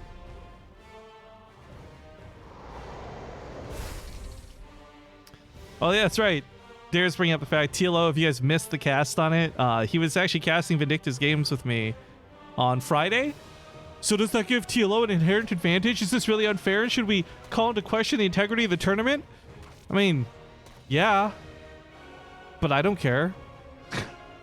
Because we also hand out replay packs to all subscribers. And I would say about 1/4 of the player base in general subscribe to the channel, so they all have access to replays right away of their opponents.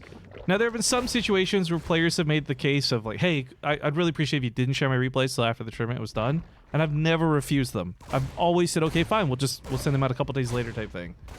So it's one of those things where I want to make jokes about integrity and all this, but realistically, it doesn't matter at the end of the day at all. Someone coming to the chat asking who won the previous series. Cham, in a very surprising upset. A reverse kill all the way, and a very, very surprising last game. So, super awesome moves out of Cham over there. And that'll be the winner moving on to fight against him out of this series. But bring up the prize pool once again. You guys will notice there's no sponsor logos. You haven't heard me shouting out phone companies or anything like that. Not even Match Reno. This is purely a BaseTradeTV subscriber-style tournament where, thanks to the subscribers, we have the ability to just fund tournaments like this on a whim. We did one of these at the start of the month with Europe. It was a lot of fun. Raynor and Showtime were absolute standout all-stars in that tournament. Then we said we'd do another one, so we did it with North America here on the latter half of the month. I still don't know what the plans are for the rest of February, because to be honest, guys, I had only planned everything out up till today. So it means tonight, after the stream's done, I got to look into planning out next week and so forth, but yeah, again, big thank you to all those who support the channel, whether you're a new sub, old sub. You guys are the reason we can do this. So, there's my sponsor shout out. My thank you to you guys. Big thanks as well to Projasher, who just rocked that Twitch Prime sub. Speak of the devil, good timing.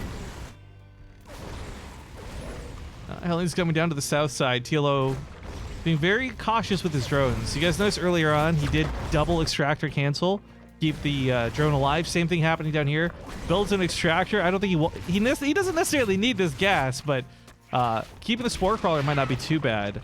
It's a little early for spores, but you can never go wrong by having at least one, because Terran players going to come at you, if not with Banshees and Medevacs, if not with that, then Liberators. Like, a spore crawler is always going to be useful. So I think this one will actually complete very much on purpose, but you saw the extractor get canceled once again.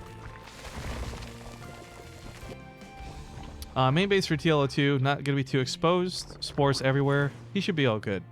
However, the Hellions are still going to be quite the task to deal with, as at the moment it's only really Zerglings. But it's not so much the Hellions against drones or Lings that are the problem, it's against these Queens.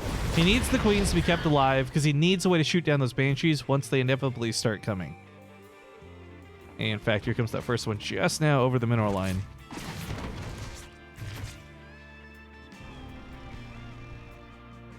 Back at home for Vindicta. Just quickly highlighting that it is stim.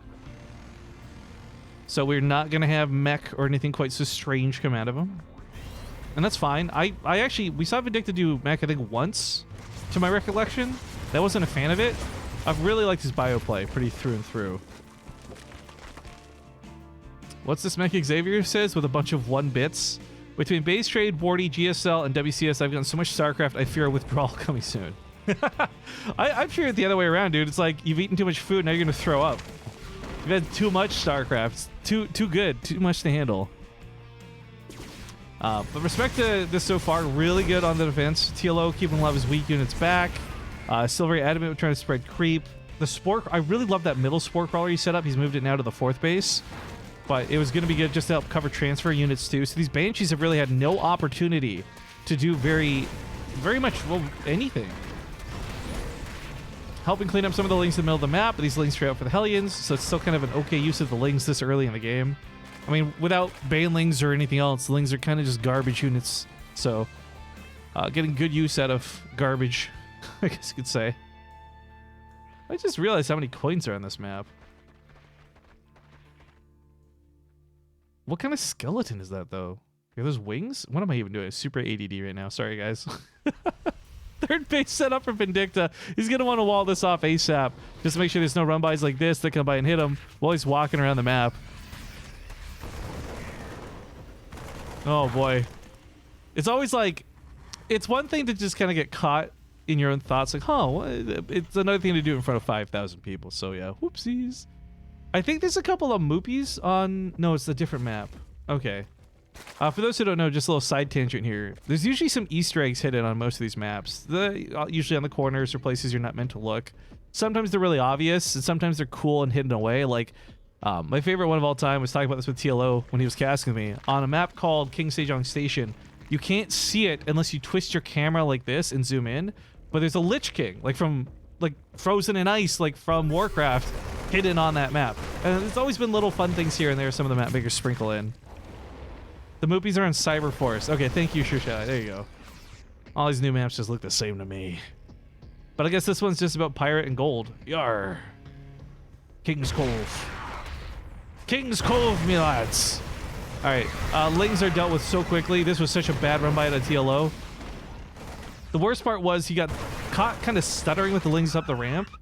Like he did a double take and then still chose to commit after he'd already taken that first blast. So, yeah, it feels bad. What's this question? Mister, why are your channel on the front page? Who do you know? What? I mean, I've got a Twitch rep, and it's cool that they put us on the front page. I always really like it. I'm never going to say no. I always say thank you. Blessed be the front page on Twitch. Coming from the top side, Medevac's going to be boosting on down. This base is pretty exposed. Isn't this? Oh, why? Oopsies. Gonna repair the Medevacs R2D2 style, I guess. But TLO's got a lot of his units on the other side of the map. Enough at home here with the Balings and Hydras to push this off. Nothing quite busts this ramp, but oh my god, Vindicta, why is your armory part of your wall off? My dude, why would you do that?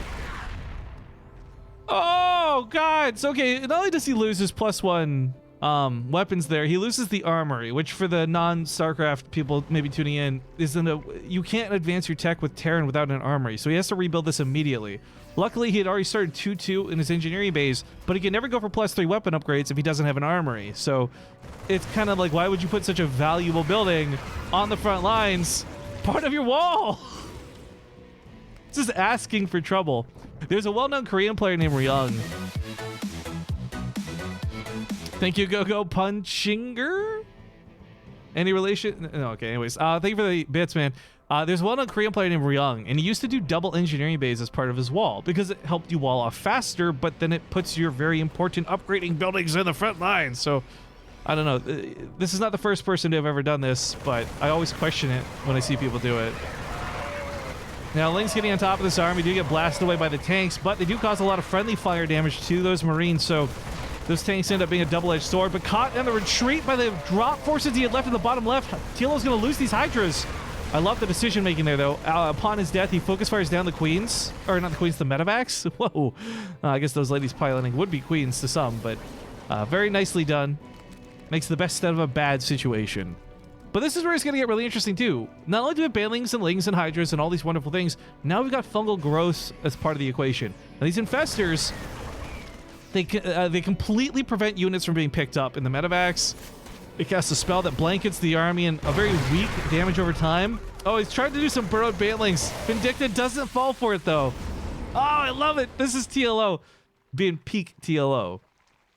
You can burrow banelings and burrow Zerg units on the fly, and if you're quick about it, oftentimes it's like a magician doing sleight of hand. Players, and sometimes me as a caster, won't even see it. And if you can pull off those detonations, if you can pull off those burrowed banelings, you can certainly catch an entire Terran army off guard. But TLO's kind of like a predator in the bushes right now. This infestor's looking for a fungal growth. Grab some of those marines in the front line. That green little dot does 30 damage, which isn't much, but it does slow the units down and prevent them from being picked up. Another infestor coming out behind this. These siege tanks left exposed now without the marine cover. Vindicta giving away all of his siege tanks. Now, granted, he takes out some hydras with them, but that was far more expensive for Vindicta than it was for TLO.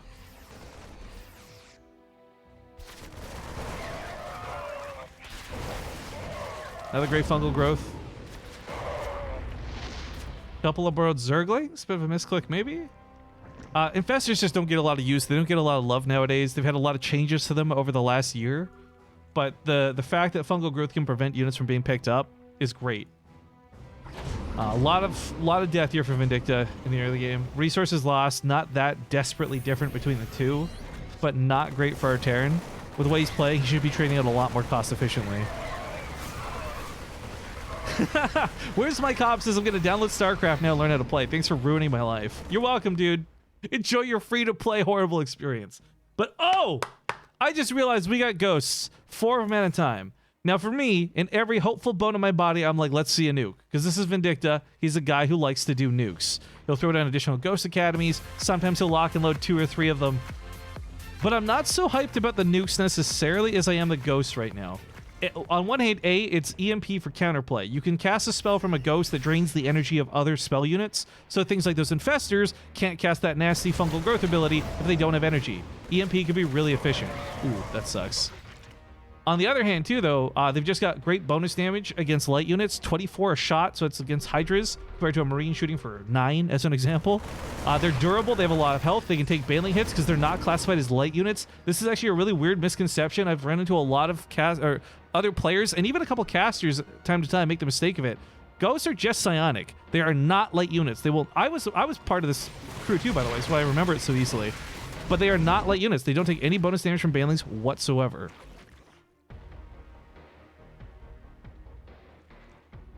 They used to be light back in Wings of Liberty. Yeah, once upon a time. It's been a while since they've been changed. Regardless, the point is these ghosts are going to be really cost effective, or they should be in most of these engagements. Keep in mind, with TLO having gone for a lot of Corruptors, he's likely thinking about Broodlords for the late game, and that's where ghosts are going to be even better for Vindicta. But the one thing I hope to see with the additional Ghost Academy coming down, Vindicta does nukes usually in sets of 2. And what he does really well with the nukes is he distracts you with them. His nukes don't come in here as like, oh my god, I'm going to get the big shot that wins the game in one fell swoop. But oftentimes it's like a nuke over here and a nuke over here while his army pushes over here. And TLO's so busy looking around for that little red dot where the nuke is, he doesn't notice the army push in. However, with this much creep spread, TLO's going to see the army coming from any direction. I'm just saying classically that's how Vindicta handles this late game situation. It's fairly unique to him because nobody else is really playing with nukes. And I'm very excited to see how this plays out. Because for me, if these nukes work in game 1, then there's possibility they work in all other games in the series. But on the other hand, if TLO, who's casted Vindicta, has probably studied up on his opponent, probably watched the VODs, he should have an idea of what's going on. I don't think he'll get caught super off guard by these nukes. 208 supply, Pog. Yeah, so Zerg can do this kind of cool trick where you build a bunch of buildings.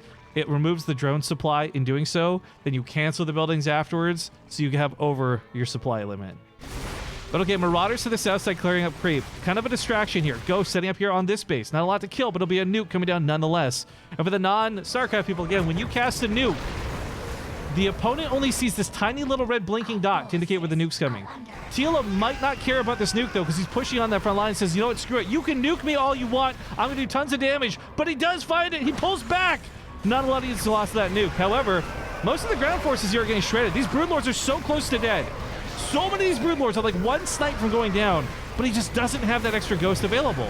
He nukes again. Again, not going to be a problem. There's a drop over here, but GG's get called. Vindicta's so close to holding that fight, but just a little too short at the end of the day, and TLO takes game number 1. But what's really interesting to me about this one is, first off, Whiff, great emote combo. Good to see Whiff in the chat. Hey, Whiff. This was something where I don't know how to judge TLO's reaction to those nukes. Again, like I said, he might not even care. He might just been like, bro, I'm so far ahead. Who cares if I eat a nuke? But on the other side, he might have just not seen it until the very, very last second. I wish I should have swapped to his camera to take a look. But regardless, game 1 goes in the favor of Dr. Dario. Map 2 will be on Port Alexander, though, and I'm going to host that up real quick. Give me just a hot second. Did I miss any TLO games? You did. You missed the first one. It was a pretty good one. But we got more coming. This is game 1 out of this best of 5. Here. Also, I guess just while we are getting this next game up, quick little reminder that if you guys have purchased the war chest, we are in phase 3, so you can finally unlock all of the rest of the skins. I think it'll be somewhere over there on the screen, in that general direction. Once every 20 minutes, you can claim like 50,000 XP. So you can earn war chest XP while watching the stream if you weren't already aware of that. And of course, for those who are not interested in that because you've already finished it up or you just don't care about that, you want to get rid of the overlay, somewhere in the bottom center, there should be a little faded out StarCraft 2 box. If you click on that and just click disable, it'll go away entirely and you won't even have to worry about it. The players are saying they're ready. Let's hop into Port Alexander. See you guys in game.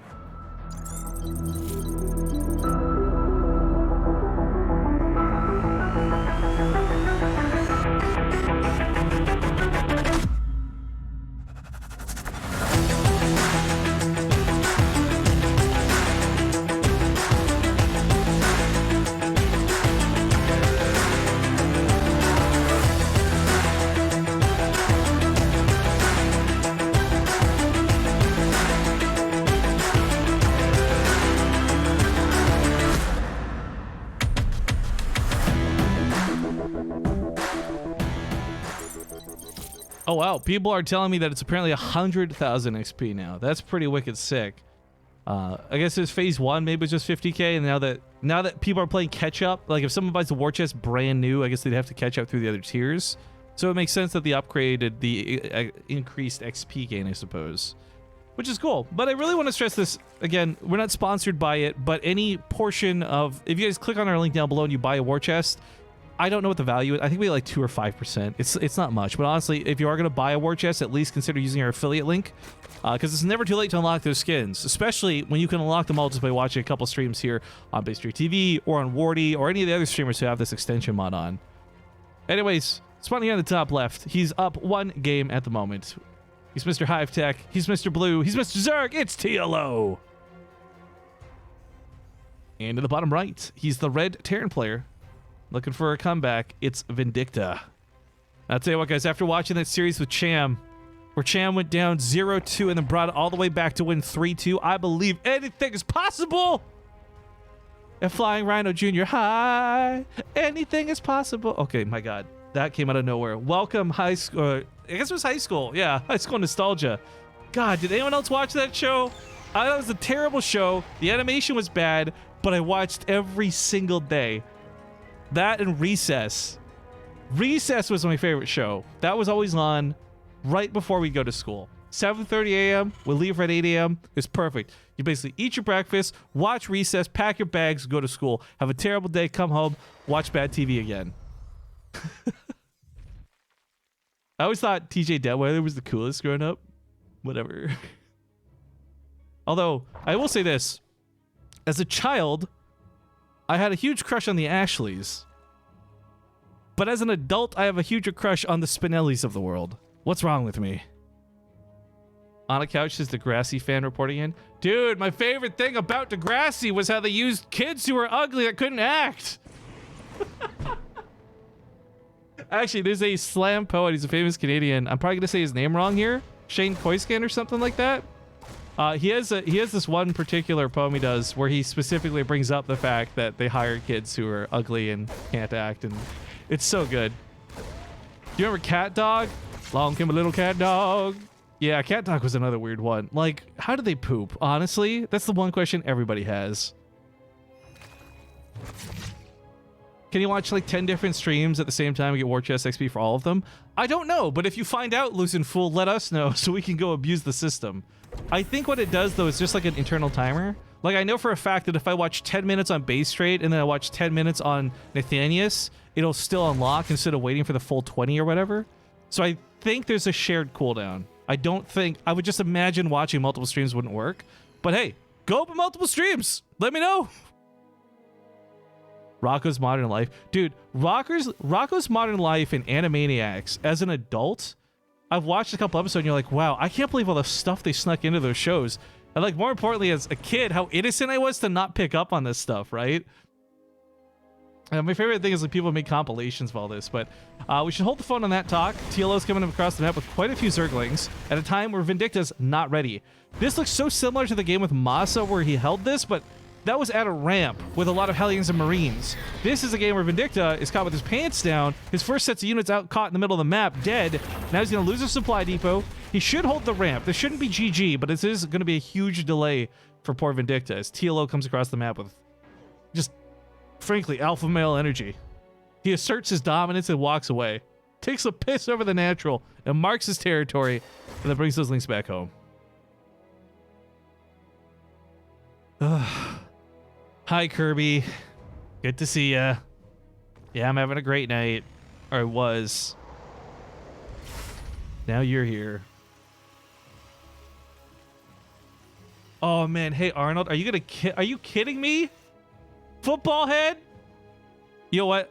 Hey, Arnold, for me, actually taught me more about women than anything else in my time. More than my first relationship in high school with a girlfriend. I learned more from Hey Arnold than I did dating my first girlfriend. Hey Arnold was a pretty good show. But that Stewie-sized football head, man.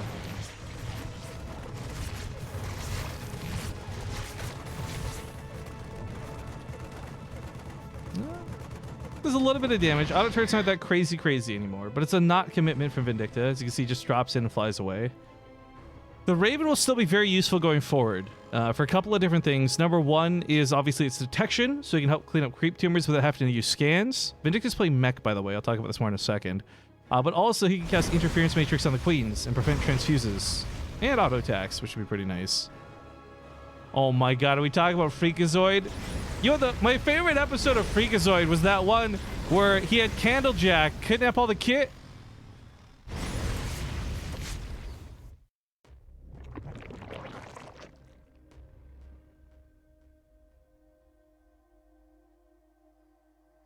To the 5 people who really enjoyed that joke, you're welcome. To the other several thousand tuning in, I'm sorry. You know, I actually think about, I think Candlejack memes were probably like my first introduction to memes. And it would always be so frustrating reading them, like, because they would always end like, kidnap the children. And then it's just like, well, how did they type that out if they were kidnapped, right? Makes no sense.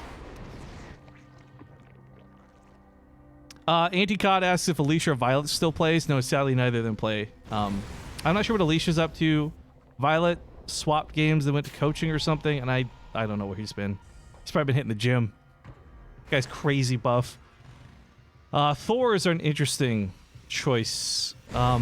This is not quite the battle mech style I was expecting. So I mentioned he was going to go into mech, and we talk about it, then we start talking about memes. But the highlight for mech, nowadays at least, the trend with Terran players is to go into a lot of Cyclones and a lot of Hellions. But there's a bit of an older school way to play where you can go for a lot of a lot of Hellions with a couple of Thors or Siege Tanks or a mix of both. Thors are just generally really hard-hitting units. They've got pretty solid anti-air capabilities to them. And Blue Flame will wash off all small things on the ground. But it's worth noting first and foremost that... Oh, that Raven goes down with a lot of energy. Feels bad. It's worth noting Thors had such a drastic change to their late game with one small range change to their weapon attacks. In previous versions of the game, Broodlords beat Thors almost every single time. Now, as long as they've got a couple Hellions to back them up, Thors beat Broodlords almost every single time. It's a very interesting change up to things. But we're not in the late game. It's still the early game. And we'll see how these Thors handle. My fear is 2 Thors can actually get magic boxed on by Mutalisks pretty easily. And for those who don't know that phrase, basically what I'm describing is just spreading your Mutalisks out just enough while you focus them down on top of the Thor so that they're not taking splash damage. But the Lings can't help with this. They gotta go deal with these Hellions. Blue Flame Hellions aren't here yet, but even just regular Hellions are something you can't ignore. And of course, oh, what's so important is you can't unload the Thors for these medevacs to save them because the Lings are waiting underneath this. Both the Thors, one goes down inside the medevac. Oh, this is devastating for Vindicta. That's such an expensive loss. But more importantly, it's his concrete anti-air against these mutas. Now, Blue Flame's done. He can roast up anything valued at light armor pretty easily, so he kites these Lings back. No problem here. But the mutas will eventually wear him down. More Thors are on the way, but losing those first 2 like that is pretty devastating. Got a couple of Vikings to buy a bit of time. But still, as long as these Thors, like, he just spreads the mutas out a little bit. They don't have +2 weapons. They can't 2-shot the mutas. It's going to be very difficult to actually finish these units off. TLO's also swapped out to the Swarm Host, but this is where I really want to get hyped for Thors. Thors and Hellions are so good against Swarm Hosts in most situations. However, Vindicta should have 4 Thors, not 2. More to the point, he'd have more Hellions and more support for those Thors, but he's bled them out pretty early. So TLO going for this choice of units isn't a mistake by any means, but it's something where Vindicta would have, in normal circumstances, had a much easier time dealing with, opposed to right now. As you guys are seeing, he is really just struggling to deal with these mutas. Those Thors are super out of position. The Vikings can't take a head-on fight. He dives across the map with the Hellions, hoping to bring his opponent home, but look at this! This is what I'm talking about, just spreads out! Thor's gonna get repaired by the SCVs, but I don't know if that's enough! Oh, it looks like it might be. It might just barely be. While this goes on, the Hellions transform into Hell Bats. Locusts get burned over here. This is actually a great way to waste that cooldown, but that Thor still goes down. This has been so expensive. GG's get called. Oh no! We're on our way to a ZVZ finals at this rate, folks. Oops. Sorry, I hit rewind instead of leave. Not a great spot for Vindicta. I'm rooting for this kid, hardcore, but TLO is looking untouchable in terms of this series, not dropping a single map so far. But this is also the turning point when Cham turned it around versus Masa, so maybe, unlikely, but maybe. We will see. As we hop into the next game, it's going to be going down on Port Alexander.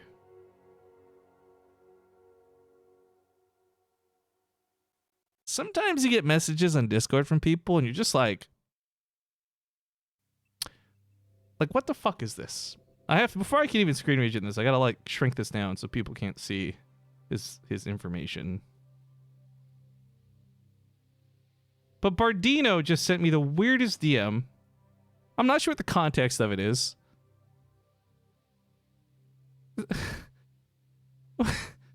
Wait. What? Why? Why are you sending me this stuff while I'm casting, my dude? I don't understand. It's Factory Chan. Oh my god, fuck off. No. Factory Chan is not a thing, and I won't let you guys make it a thing. Weebs, get out. Leave. Oh shit. What is this? ID920 says, Rifkin, I messaged you on Discord a long time ago about Shattered Galaxy and you never responded. I'm not sure what you messaged me about, but I fucking loved Shattered Galaxy, dude. Oh, that was the time. That was the time. All right, their players are ready. Let's get to Kairos Junction. I'll see you guys on the map.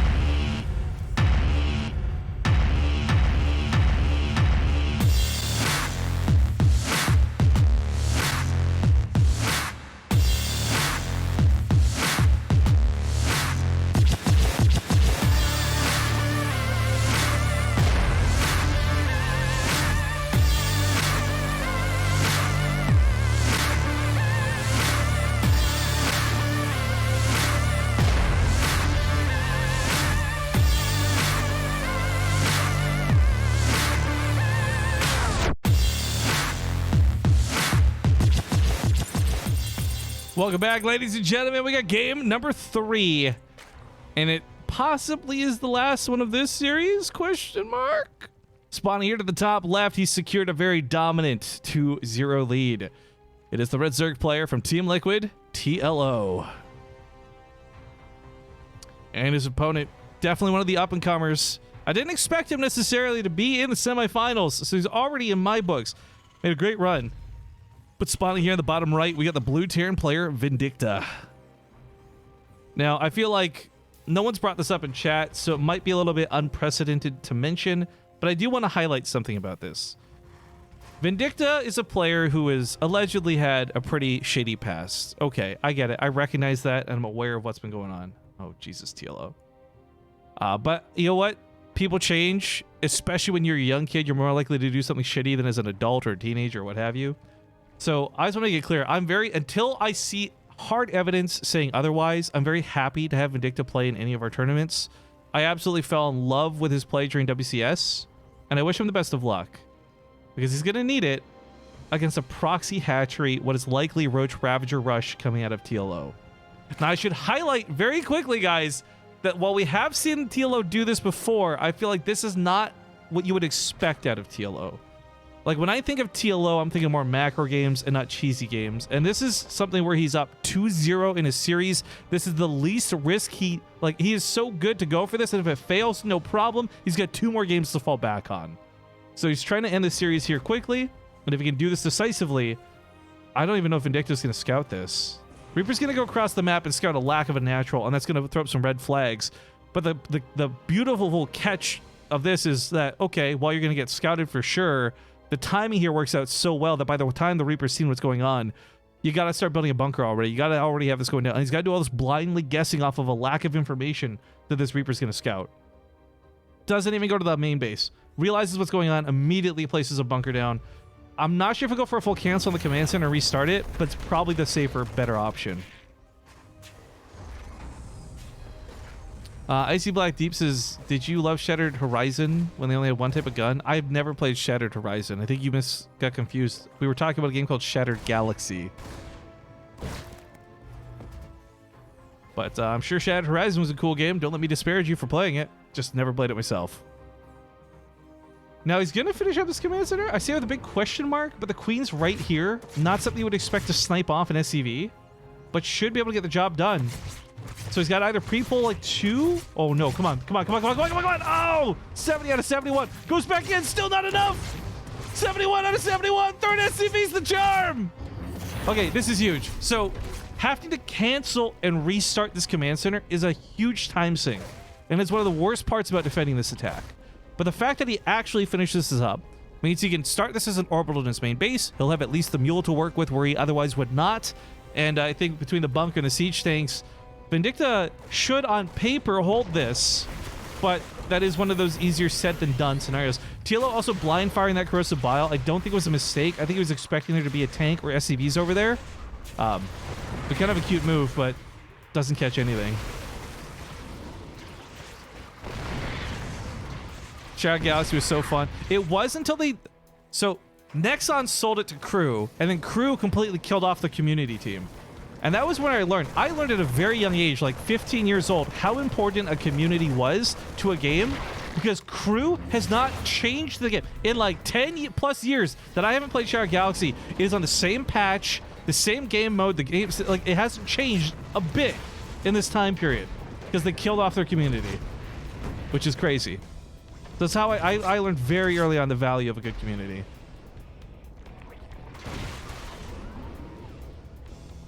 But okay, this is a little bit difficult here. He's using the tank. I like the micro moves on this, actually. You can juke out corrosive bile shots. Anything in the game that's a projectile, you can actually dodge with pickup mechanics like this. You can't walk out of it normally, but if you get picked up in a medevac, even though the animation has launched, as long as it doesn't connect, no damage will be taken. So that's why this medevac micro is working out pretty well. As long as he doesn't eat the corrosive biles! Oh god. Of course, there's a lot of creep. TLO has spread through this too, so I mean, Vindicta's gonna have to spend like 4, well, I guess he's going for a Raven. He's not gonna have to spend that many scans, but it's a long time till he can comfortably take his natural base here. I can't wait for pickup drop to be nerfed. Dude, they already did. You used to be able to pick up a siege tank in sieged mode, and then they got rid of it because a bunch of babies cried, I can't deal with this, boo-hoo. Oh God, who? Someone made an account called Factory Chan and just subbed with Factory Chan. Stop it. Stop it. Weeb's out. I don't want this to happen. This is the dumbest picture I've ever been given in the middle of a broadcast, Bardino. This is all you're doing. The Raven, of course, a little bit here for detection, but an auto turret in a pinch isn't too bad either. Auto turrets do quite a bit of damage, 18 a shot, but they also attack like every half of a second. You know what? I was saying we need an immortal emote. Scratch that. What we need is a Weeb's out emote. It's just like an open door. Get the fuck out. But okay, TLO is mining off of this base. Not heavily. He isn't like super saturated. But I really appreciate this because you guys have to understand that any minerals he takes off of this base, whether it's 5, 50, 500, any minerals off of this base are minerals gone forever. Vindicta can literally never get this back. And if this was a game that went down to the wire and like 40 minutes in and all the bases are mined out, TLO will have had more money than Vindicta.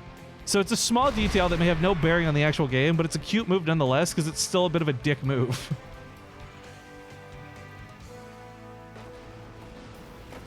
You're a weeb? Don't you dare call me a weeb.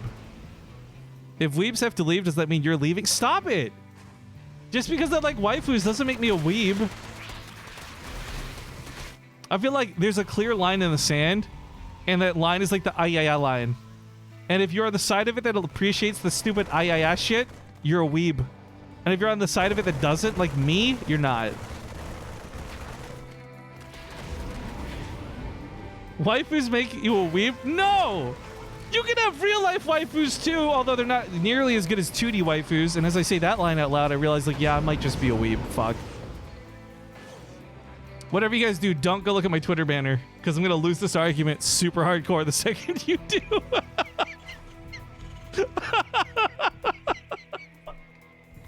All right. Third base still mining, a couple of drones, a lot of creep. It's been super annoying for Vindicta. He has been in the weirdest way contained to his base, but he's getting ready to break out. 2 medevacs here in the bottom left looking around. I'm not sure if these are here to clean up creep or they want to actually kill some drones and harass, but Factory Chan. No, stop it. If any of you ship me with Factory Chan, I'm going to ban you forever. That's not sarcasm. That's a real, that's not a threat even. That's a promise, okay? Gonna pick up the drone that was going for the 4th base. Nice little deny over there. But this Hydra is, and this is gonna be the odd queen, so he can't stay around here too haphazardly. He has to actually pay attention to these medevacs. If he leaves them alone, they might just get sniped off. Weeb confirmed, guys. Did you go screenshot my Twitter instead of linking to my Twitter? What a dick. Just link to my Twitter. I need some promotion, okay? Guys, follow me on Twitter. Like, comment, subscribe. Oh, the wall's down to let the units in. That unfortunately lets the Lings in too, but he is going to hold against the initial wave of Lings. And as you guys will notice really quick, this isn't a graphical bug. These units are painted orange because the Raven has an ability that takes away the armor from the enemy. Anti-armor missile splashes out. It deals 0 damage itself, but -3 armor to any units that are cast on. And yes, this means they will even take bonus damage. So if you've got 0 armor and you hit with -3, you will actually take 3 extra damage from all sources. And when you've got Marines firing every like half of a second, that's really effective. Unfortunately, though, it does cost a lot of energy, and he doesn't have another one ready to go just yet. Tanks are set up, but a little bit late, so corrosive bios land on them. Barely a shot off. I'm not sure if the bio cleans this up. That Raven does go down, though. Very expensive to lose a Raven like that. It's like a reverse Guardian Shield. Yeah, kind of. Does our units have armor? Yeah, some of them come built with armor. Some of them just have it from upgrades. Like, point is, negative armor is bonus damage. Always feels bad, man. And even if it's not negative damage or negative armor to negative damage, it's still losing out on those armor upgrades. You lose those protective carapaces you've been working so hard to grow and augment over time. Insert evolution, whatever. So I'm a little sad the Raven went down. I think the value of anti-armor missile is something that you just, it's so good. But the reason people don't go for it more commonly is it's just so expensive. That Raven's like 200 gas, guys, but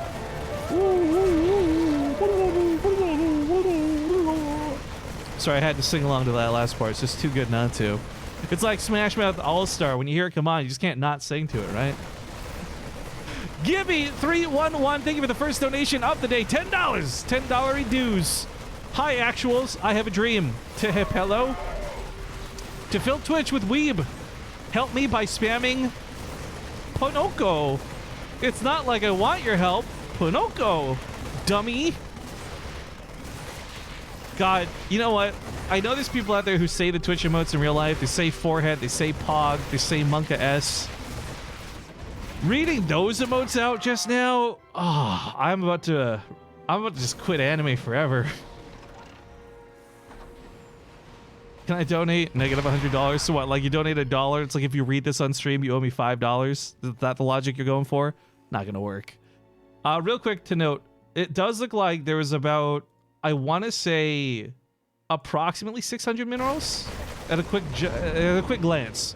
It looks about like 600 minerals were mined from those patches before this went down, so kind of nasty. Very nice use of that proxy hatchery. Of course, while this goes on, it was such a small commitment of workers. He's still got these extra bases. Upgrades are looking a lot better for TLO in this situation too. And keep in mind, guys, Vindicta's fighting on his last life. He's got to play the game of his life here. He's knocked out of the tournament. No mistakes. He can afford no mistakes. It took him so long to break out. It took him so long to get to 3 bases. I'm not sure how comfortable he's feeling right now. But one thing's for sure, his assessment of the game is going to be off if he doesn't know about this hive timing. And luckily, thanks to this medevac drop on the top, he does. Because the problem isn't necessarily the hive itself. It's the signal that, okay, TLO is about to spend a lot of gas and minerals on tech. Whether it's moving towards ultras, whether it's moving toward broodlords. He's not going to have all of that ready to go and fight immediately. So this is your small time to breathe, to go for that 4th base, to go for harass, to poke TLO before he's got that hive tech army ready to fight with. Yeah, $2 donation, aka waste of money from Bardino. Thinks I'm going to read this message on stream, but I'm not.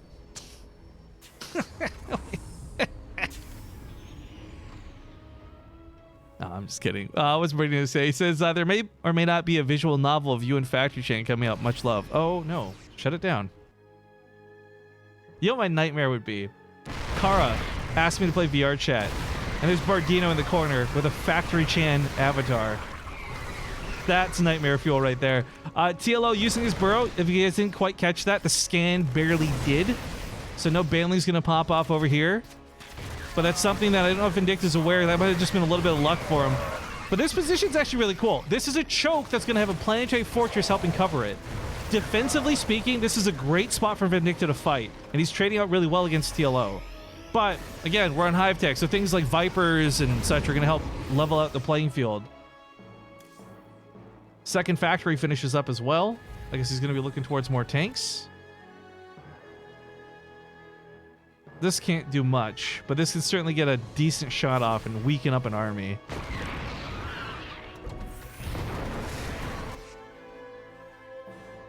Unfortunately, this doesn't have that same wonderful choke, nor does it have 2 factory chans. I hate you guys so much.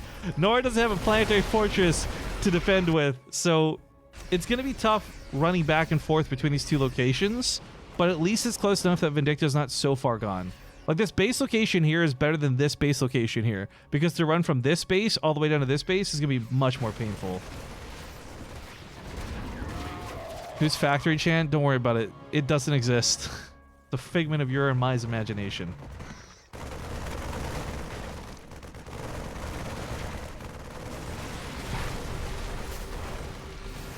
You know, Melty, I didn't want to ban a moderator tonight, but I'm about to ban a moderator. I didn't think this would happen on the front page, too. Gonna embarrass me like this, dude?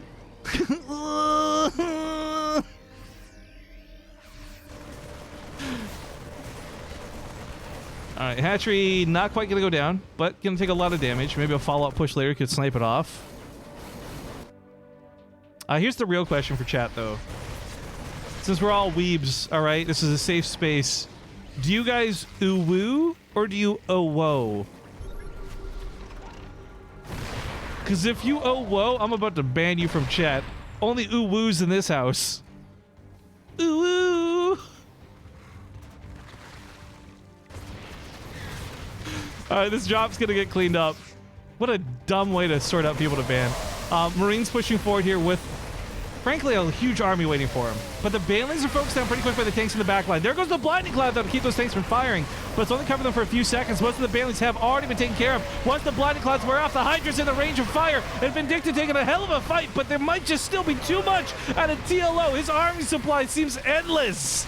And this is all mid-game tech, too, by the way. This isn't him coming in with Ultras. This isn't him coming in with Broodlords. Yeah, there was a Viper or two in the mix, but still, after the Vipers are gone, takes a pretty damn good fight. Vindicta being pushed back once again. His reinforcements are a little bit closer to home. A couple Liberators coming out here, too, but the fact that TLO took that fight is very good for TLO. Couple of snipes coming out, too. Always love to see those. Scans go down, predicting the baneling bombs, but even with these sick predictions out of Vindicta, he's still just struggling in this game. I mean, that proxy hatchery from minute 1 of the game really set him back. I still can't believe this guy's here, but the funny thing is this baneling, while it's not doing much, look at the vision he gets while burrowed. This is actually a lot of scouting he's getting, considering the army is constantly right here. Now, again, there's not a lot of potential to get a big, crazy baneling shot where you go, oh my god, highlight on Reddit, but it is still scouting, which is absolutely fantastic. Ghost Academy's coming down, so we're going to start seeing some nukes soon, too. We didn't really get a good visual in terms of are the nukes good versus TLO or not. Did they buff vision of burrowed units? I think you're just thinking about Zerglings. Zerglings have really low vision in the first place. But I could be wrong. Maybe they did. 3-3's done for the Terran. It's been a nice advantage that Vindicta's enjoyed for a small period of time, but as, of course, the game progresses, 3-3 is about to be done for TLO. Not sure if he's thinking about Ultralisks or not. He's, I think he knows Broodlords are still great given most situations. Only RTS knowledge I have is Dawn of War. Yo, I love playing Dawn of War. I thought the story was cheesy and kind of predictable. Oh, that's whatever. Oh my god, these stupid broad banelings. But I really liked playing it. And the voice acting? Okay, so. Steve Bloom is the same in everything he's in, but Dawn of War was pretty good. I like that series. AK viewers, nice. Yeah, we'll enjoy it for the next 7 minutes. We're probably going to be off the front page soon, I would imagine. I'm going to lose all those viewers, but that's okay. Because I always think about it like this. It's not about the hype you get on the front page, it's how much you keep after you're off the front page. And we do pretty well with that. A lot of people seem to enjoy StarCraft 2 enough to stick around and follow it out, at least to the end of the cast. And of course, today's tournament is the finals of the tournament, so you get to see who's crowned champion at the end of today. Cleans up the banelings, accidentally kills an SCV. Awkward. But puts his base back down. Gets back to mining. Quick look at the income graph, too, as things have been going pretty back and forth. In previous games, it's been much more in the favor of TLO over anyone else, but Vindicta's doing pretty dang good playing catch-up this game, despite losing workers. Nuke comes down to the top side. We'll see if this ends up going off or not, because Nuke also comes down on the left side, and TLO, let's check his vision real quick, guys. He sees the first nuke. No, he sees the second nuke. Did he see the first nuke? He doesn't see the first nuke. Barely misses it. Had to go over here manually with my camera, but this 13 workers killed is not too shabby. This nuke lands, of course, mostly on just killing a hatchery of a larva, but that's about it. Nicely done here by Vindicta, but 13 drones doesn't win him this game. It just simply evens up the worker count. Rap tracks, I 100% agree with you. Too long of a paragraph to read out, but I 100% agree with you. Oh, here we go. Link's dive on top of the tanks. But you know what? He clears up all the tanks, so for TLO, only has bio left to deal with, and in most situations, I'd say this is no problem, but with ghosts in play, this is especially terrifying. Also, I see those donations. Thank you guys so much. We'll get to this in a second, but this has been a hot take on the game. Moving to that late stage of the game. Keeps that planetary barely alive. Another ghost setting out to nuke. I mean, the key thing is it's not one ghost nuking, it's two. It's looking for two different locations that makes this so stressful, but with very little detection and no overseers, this nuke, this ghost actually just walked straight through the front lines. I'm not sure what he's aiming to nuke. Oh, aiming for this base would be best. The hatchery's low, and there's a greater spire here. Getting this nuke off will be efficient, even if it doesn't hit the drones. But not one, not two, but 3 nukes coming out. Oh my god. Okay, so this one is scattered right away. Nuke's gonna land, gonna come up a little bit short. No, not even. Ghost gets denied. This ghost denied. This ghost is gonna land. Another 13 drones. Same base. Nah, okay, I guess we found the sweet spot for nukes. But the first 2 nukes are so threatening, and the thing is, TLO has to... We've talked about this before, right? In StarCraft 2, there is a resource which is your attention. That's not something you can measure in the game. And you have to suddenly spend 100% of your attention looking for nukes within a 10-second window, because that's all you have to find that nuke. So these nukes are certainly eating up something from TLO, even if it's not units killed or crazy losts. Check the ghost, 40 kills, 18. It was 2 different ghosts. The first one here had no energy, and I think he brought it back or it died. I don't know which. But hey, guys, here's the thing. Look, we're coming off the front page here soon. We're rocking 8.5 thousand viewers. My big question to you is how many of you motherfuckers have Twitch Prime available? And how many of you want to enjoy ad-free viewing while you watch the channel in the future? You want to support some StarCraft 2? You want to see some cool shit? Now's the time, the call to action. If you got Twitch Prime available, I'm begging you to consider using it. Rock that Twitch Prime sub. Yeah, baby, here we go. But while we do those Twitch Prime subs, of course, big fight looming. Broodlords are out, but this is where ghosts with their snipes are so efficient. Ooh, snipes them right out of the sky. The downside to the snipes, though, is if they take any damage whatsoever, the snipe gets canceled. You have to target down that steady targeting. So he's beaten back, takes out the Broodlords. More snipes coming into play. Overseer's here to see this coming. Tanks training out with the Hydras. Hydras training out with the Ghosts. Now it's Marauders in the Planetary Fortress. Both players are left with almost nothing after this engagement. But the difference is TLO is maxing out a lot faster to remax his army. Look at the army supplies. Forget the overall supply. Look at the army supplies. Things are looking a little bit desperate now for Vindicta, who's got tanks and Marauders. None of these units shoot up. None of these units rock those Broodlords. So while TLO doesn't have a lot to push in with, Vindicta's got nothing to push back with. But oh man, we got subs, we got donations, we got a lot of Twitch Primes. Hey, that's the first time that shoutouts ever worked. Next is Jester. Jesse Ray Chilano _ BW Rec. Thank you for your brand new Twitch Prime subs. Then we had Seal Wob, whose name looks a little close to Wheel Seeb or Weeb. I fucked it up. Seal Wob, thank you for the 10 months. I feel abused for you asking for my Twitch Prime sub. Well, you know what? Thanks for doing it. Papa Jupiter rocks an 8-month time sub as well. That's right, Riff. Beg. Yeah. Woof woof. Big one. Anenity comes in with a brand new sub. Not with Twitch Prime, but I'll still take it. That's your hard-earned cash, dude. Thank you so much. Oh my god, in BD, Targaryen Boulevard or Targaryen Bold? Okay, the first word's Targaryen. I can't get the BLD. That's my bad. But Django 15, Ishito or Ishihito all also rock their Twitch Prime subs. I've read all those names vastly incorrectly. I missed the hatchery getting sniped off, but thank you guys so much. Big love as we probably end our front page time here in a second. Oh, go so close to getting that nuke. Does not land. Not going to get that third sweet hit. Got that music still playing in the background. Mr. Boris Makarov also just gifted a sub to Inferno. Hell yeah, dude. Nice. Okay. I just want to point out, by the way, before we lose everybody, look at the resources lost. This has been an incredible game of trades in terms of like money, not in terms of favoritism in the game. But keep in mind, for TLO, there's so much less at stake for him. Like, if he loses this game, it's no skin off his back. Oh, he knows about that ghost. Look at that. That's so sick. I guess for those, again, who are here from the front page and play a lot of StarCraft, if a unit's cloaked, you can see a little blur, even though you can't target it. And for TLO to see the outline of that ghost is so impossibly specific. That was really impressive. Vikings are here with not a lot of pushback against them, but they get caught on top of the Hydras. If it's just Vikings versus Corruptors, he could eventually win that and take on the Broodlords. The problem is, though, as I said, well, Ghosts can counter Broodlords. They have to take no damage. Steady targeting will get canceled if anything hits them. That's a Broodling. That's a splash damage from a Siege Tank. They can't take any damage while they're aiming those shots. So he snipes off a couple of units here and there, trying to grab some of the Corruptors, too. Marines fighting for their lives, but they're mostly just killing the Broodlings, not killing the Broodlords. Vindicta's got to fall back from this position.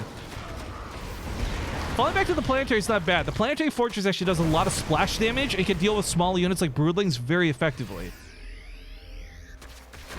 But if we are going to lose you guys on the front page, I thank you from the bottom of my heart for tuning in and checking out StarCraft 2. Thank you for checking out my humble little channel. Glad to have you with me. Those who stick around, awesome. Those who are taking off, farewell. I'll see you next time. But we got to finish this game. We got the grand finals still to come up too, guys. Lings managed to dive in down here to the south. A lot of SCVs exposed, but the Marines are already en route, so they shouldn't take that long to I guess reinforce this. In fact, I think only one SCV died in that little attack. That was nice. 25-minute game. Good lord, this is a real trial. Yeah. I mean, I guess for those who are unaware, the average game of StarCraft 2, I want to say 10 to 15 minutes. Usually not crazy long. When you go beyond that, it's because players, like, it really is only because players are either so good or so tremendously bad at the game that they can't finish each other off. And luckily, since we're playing with pros, we know it's not because they're so bad. We know that both players are so good and they're deflecting each other so well. And it's a shame it took Vindicta 3 games in to find this sort of momentum against TLO, but I gotta give it up. Like, even if Vindicta loses this year now, wicked impressed with his late game play. Love watching him. Hope we see more of him in the future. But I don't want to write him out yet because TLO is very actually having trouble finishing off Vindicta. This isn't like TLO's playing around with his opponent. TLO's not a guy to BM. Vindicta's just proven to be like a cockroach. He can't be killed. And to be honest, at some point, that may tip over in his favor. Because for TLO, the further out he stretches, he's got much slower units than Vindicta. Medevacs boosting around the map, Stim Marines running around the map, all much faster than this Broodlord army, which is going to be slow to move left to right, up to down.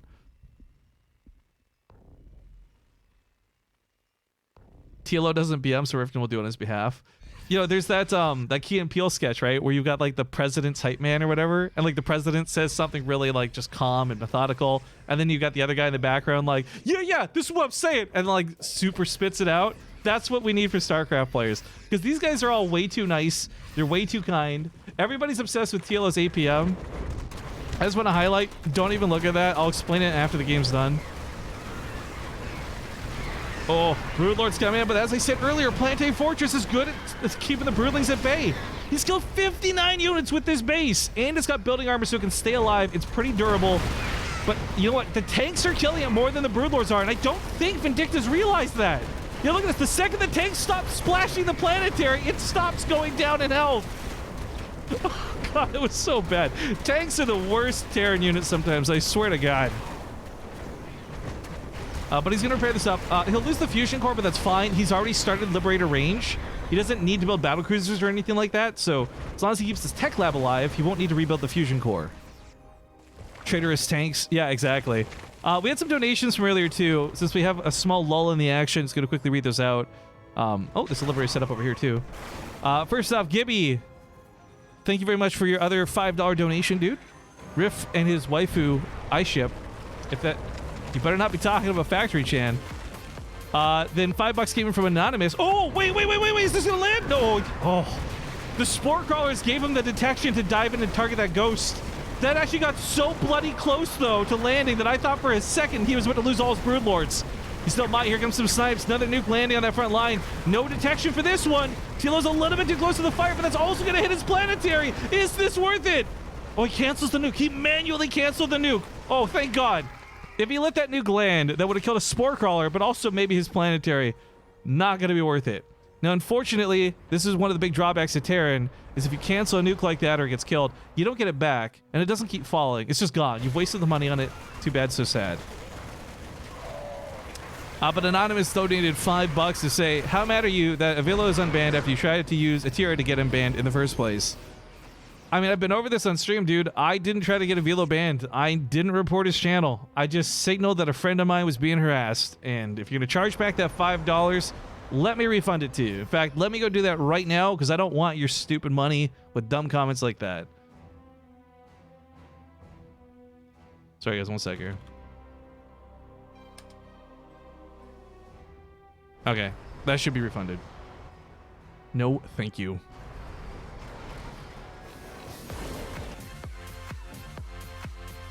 This bailing's still here, by the way, since, like, all of the game.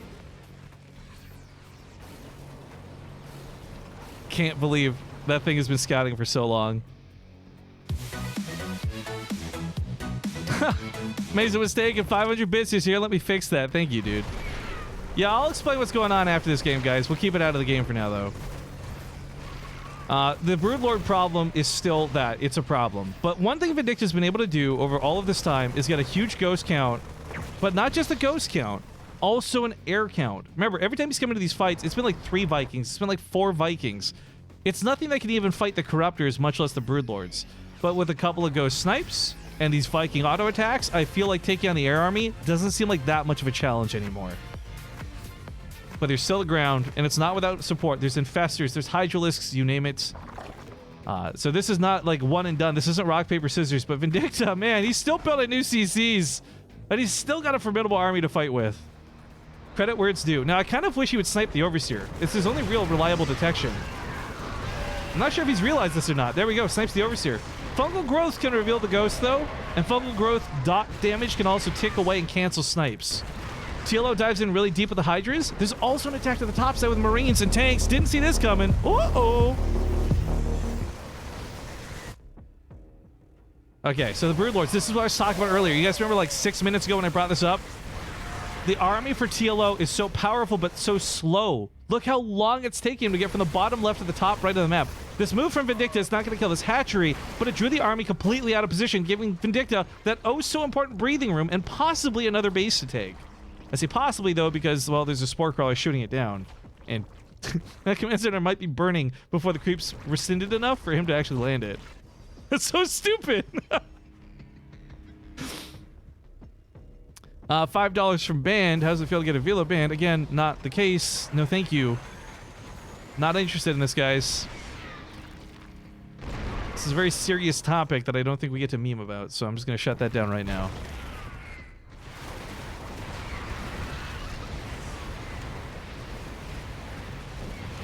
The Corruptors are a little bit too much for the Vikings to deal with. The Ghosts don't get the snipes that they want to.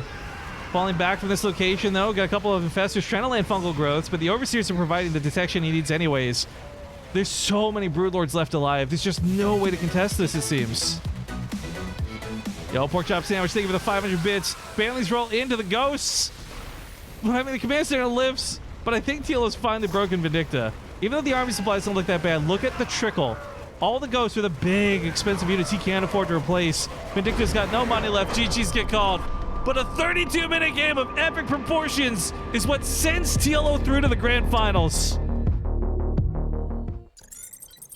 Woo-wee. All right, guys, girls, ladies, and gentlemen, thank you for sitting through that game with us. That was a hot match. But this does mean we have a ZVZ grand finals. And ZVZ can sometimes, classically, be boring. I will say nowadays, and I've been very adamant about this through all Legacy of the Void, so like I'm not contradicting myself. ZVZ's been so much better with the addition of the Ravager. It's been so much more fun. The style of these two players is going to clash a lot too. So it is a best of 7 coming up, not a best of 5. Martin Kaka, thank you for the 200 bits. ID 920, I thought I got your sub. If I didn't, then my bad, dude. Thank you so much for resubbing. Sorry that I missed it. But, okay, here's a quick touch-up on the Avilo situation, because I don't want to get into this. I already had to do this once on stream. It's the biggest headache of my life. You guys have to understand something, okay? I care so fucking little about Avilo. I don't even think about him at all. Some of you obsess over this guy, whether you hate him or love him, and that's fine. You do you. But he is so far removed from being somebody I want to interact with, I really, literally don't think of him. So when it came to the Atira situation, take Avilo out of the equation for just one hot second, okay? I'm not talking about him. I'm talking about my friend Atira, who was getting harassed by somebody else, who was scared, who didn't know what to do. So I tried to do what I could and stand up for her by signal boosting her on Twitter, saying, look, is there anyone who can help this person? She doesn't know what to do. And you guys will notice at no point I'm tweeting or on Reddit or in any of my broadcasts have I brought up Avilo's name. It's you guys who are doing this.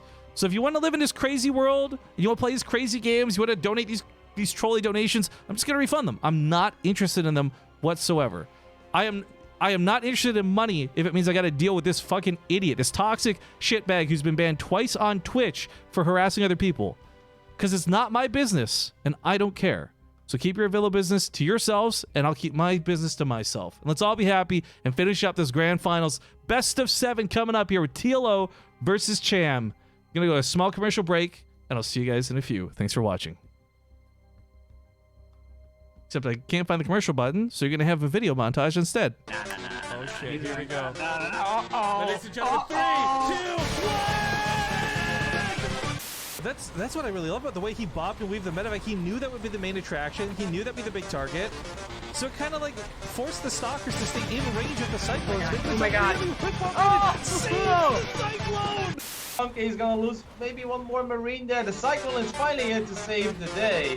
Nice micro. Keeps us holding alive. Oh! So sick! Oh, that was so sick! It's literally energy, though. Energy on the Oracle's energy on the shield battery. Where's stats is 1 probe? That's what I mean. Wait. Oh my god. Are you real? Oracles are so good. Oh my god. Are you fucking kidding me? Why did David freaking kill? Right? Well, hold up. No, just think you can't. Well, the Oracle's out of juice? Yeah, GG. Oh my god, what Patience was supposed to win? What? Also, look at this. It's the only time we're gonna see a Terran symbol. You get a good point. Oh! Brilliant, actually. It's pretty much, yeah, I think that it should have been obvious. I think. Once 3-3 kicks in, he might have an easier time, but the fact that there's constant backstab here is just going to be so difficult. Oh, man! Like, actually taking these engagements, keeping his cool for the most part while everything was going sideways. You're like getting his up. Oh, he tried to trap the ultras with the cool so they could get him with the liberators. That was so cool! GG! The only other person I've seen do that was Impact I've still got the hatchery selected. I'm watching Impact's vision right now. sees it. He's there long enough. How does he not see it? Oh my god, guys, it's going down. What? Wait, is that you or is it him? No, I moved back. That's me. I moved back. Damn Sorry. it. No, it's gonna die. It's gonna die. It's 30. seriously gonna die. The 20. drone sub 10 minutes and it killed it. Oh my god, it's going down! No! What else?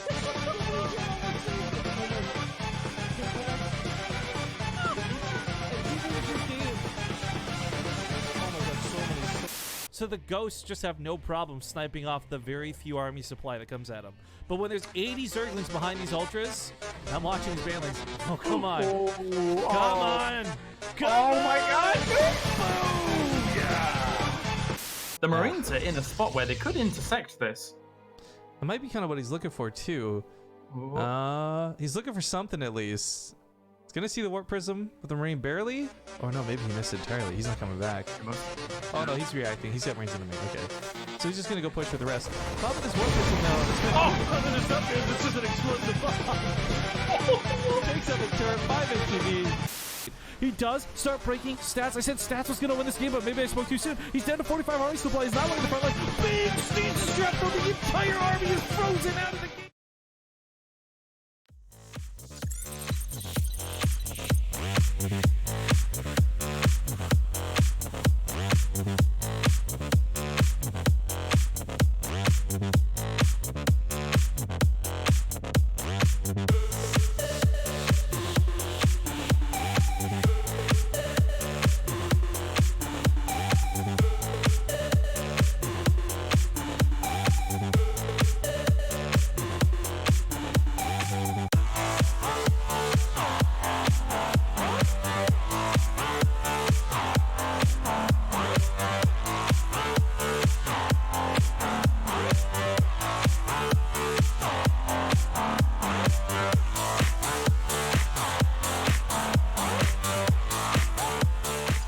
So, I about 3 weeks ago hired somebody to help me do some social media stuff because I can never remember to tweet about games while we're casting games.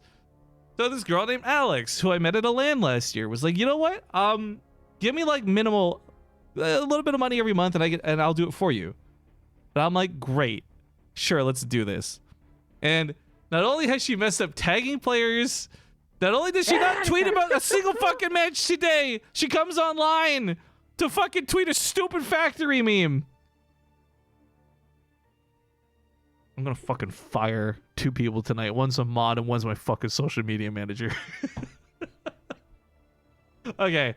We got the best of 7 grand finals coming up. $200 to the winner, $100 to the runner-up.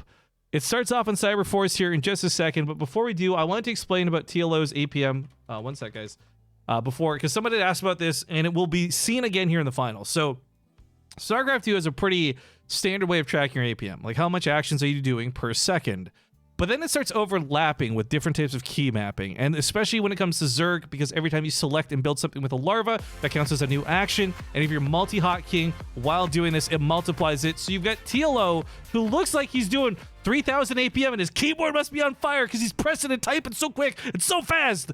But realistically, while TLO does play very fast, and he is very impressive, guys, it is more of a bug and a glitch in Blizzard's ability to track the APM correctly than it is TLO setting his keyboards on fire from friction burns, okay? I bring this up because, yes, that looked really crazy in that last game for a moment, but you're going to see it again at some point during this finals, I'm sure.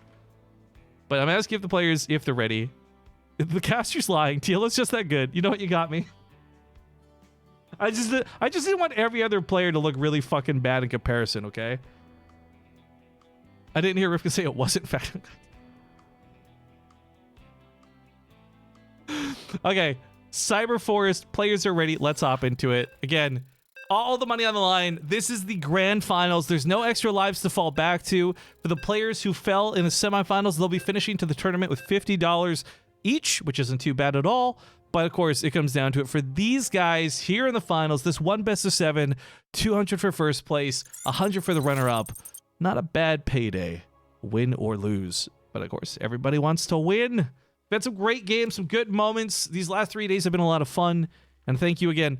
We kept so many people still watching. This is so cool. I'm glad you guys are enjoying StarCraft. Again, if you got any questions, you're coming in new from the front page, stuff like that, let me know in the Twitch chat or just holler. Either way, if there's one small thing I could ask of you, it would be to consider hitting the follow button if you're not already following the channel. So thank you guys, everybody, for everything so far. Let's get into the best of 7 finals. Spawning here in the lower right, we've got the blue Zerg player. It's TLO. His opponent in the upper left, playing for Chivo, it's Cham.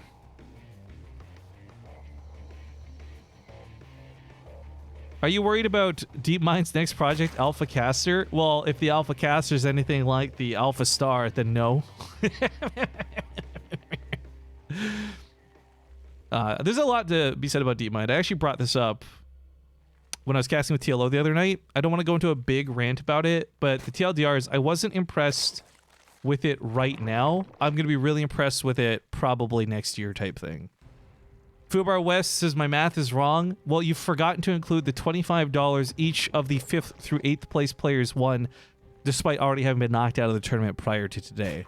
So yeah, money for today only adds up to 400. The extra 100 comes from giving out prize money to every single player who competed, not just the guys who made the top 4.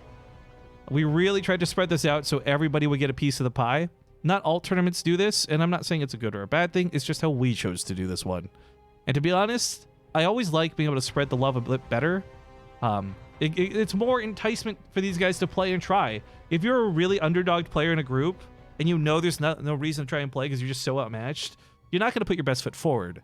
But if you know you're going to get at least a little bit of money for your time, $25, $50, whatever the case may be, you're always going to see better games for it. And this is something we've seen classically over time. So, yep. There you go. Hopefully that catches everybody up. Terminator, have a good night. May you have sweet dreams of Star Wars memes.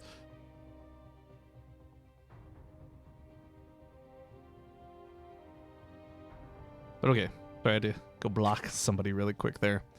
As far as DVZ goes, I'm not sure out of either of these players we're going to see something super cheesy. Like, I really don't think we're going to see a bunch of, like, early pulls and super bailing all ins. Although I always pray for that, right? Those are my favorite DVZs to watch and cast.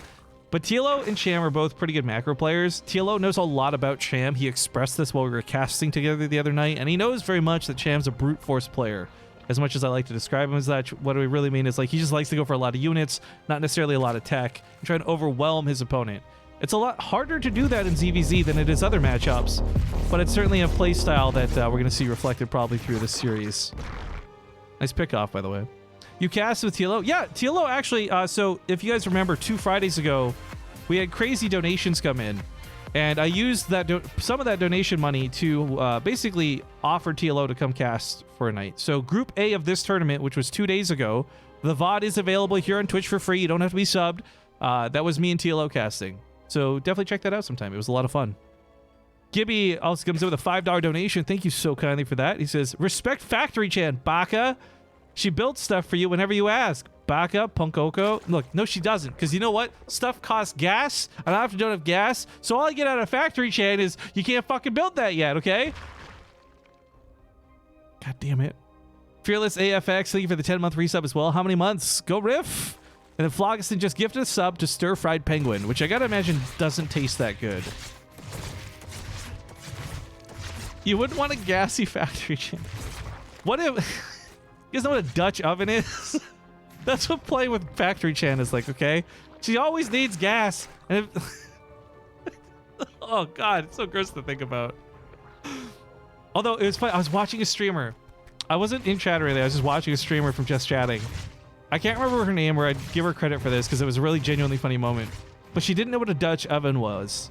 And she genuinely thought a Dutch oven, because someone in her chat brought this up.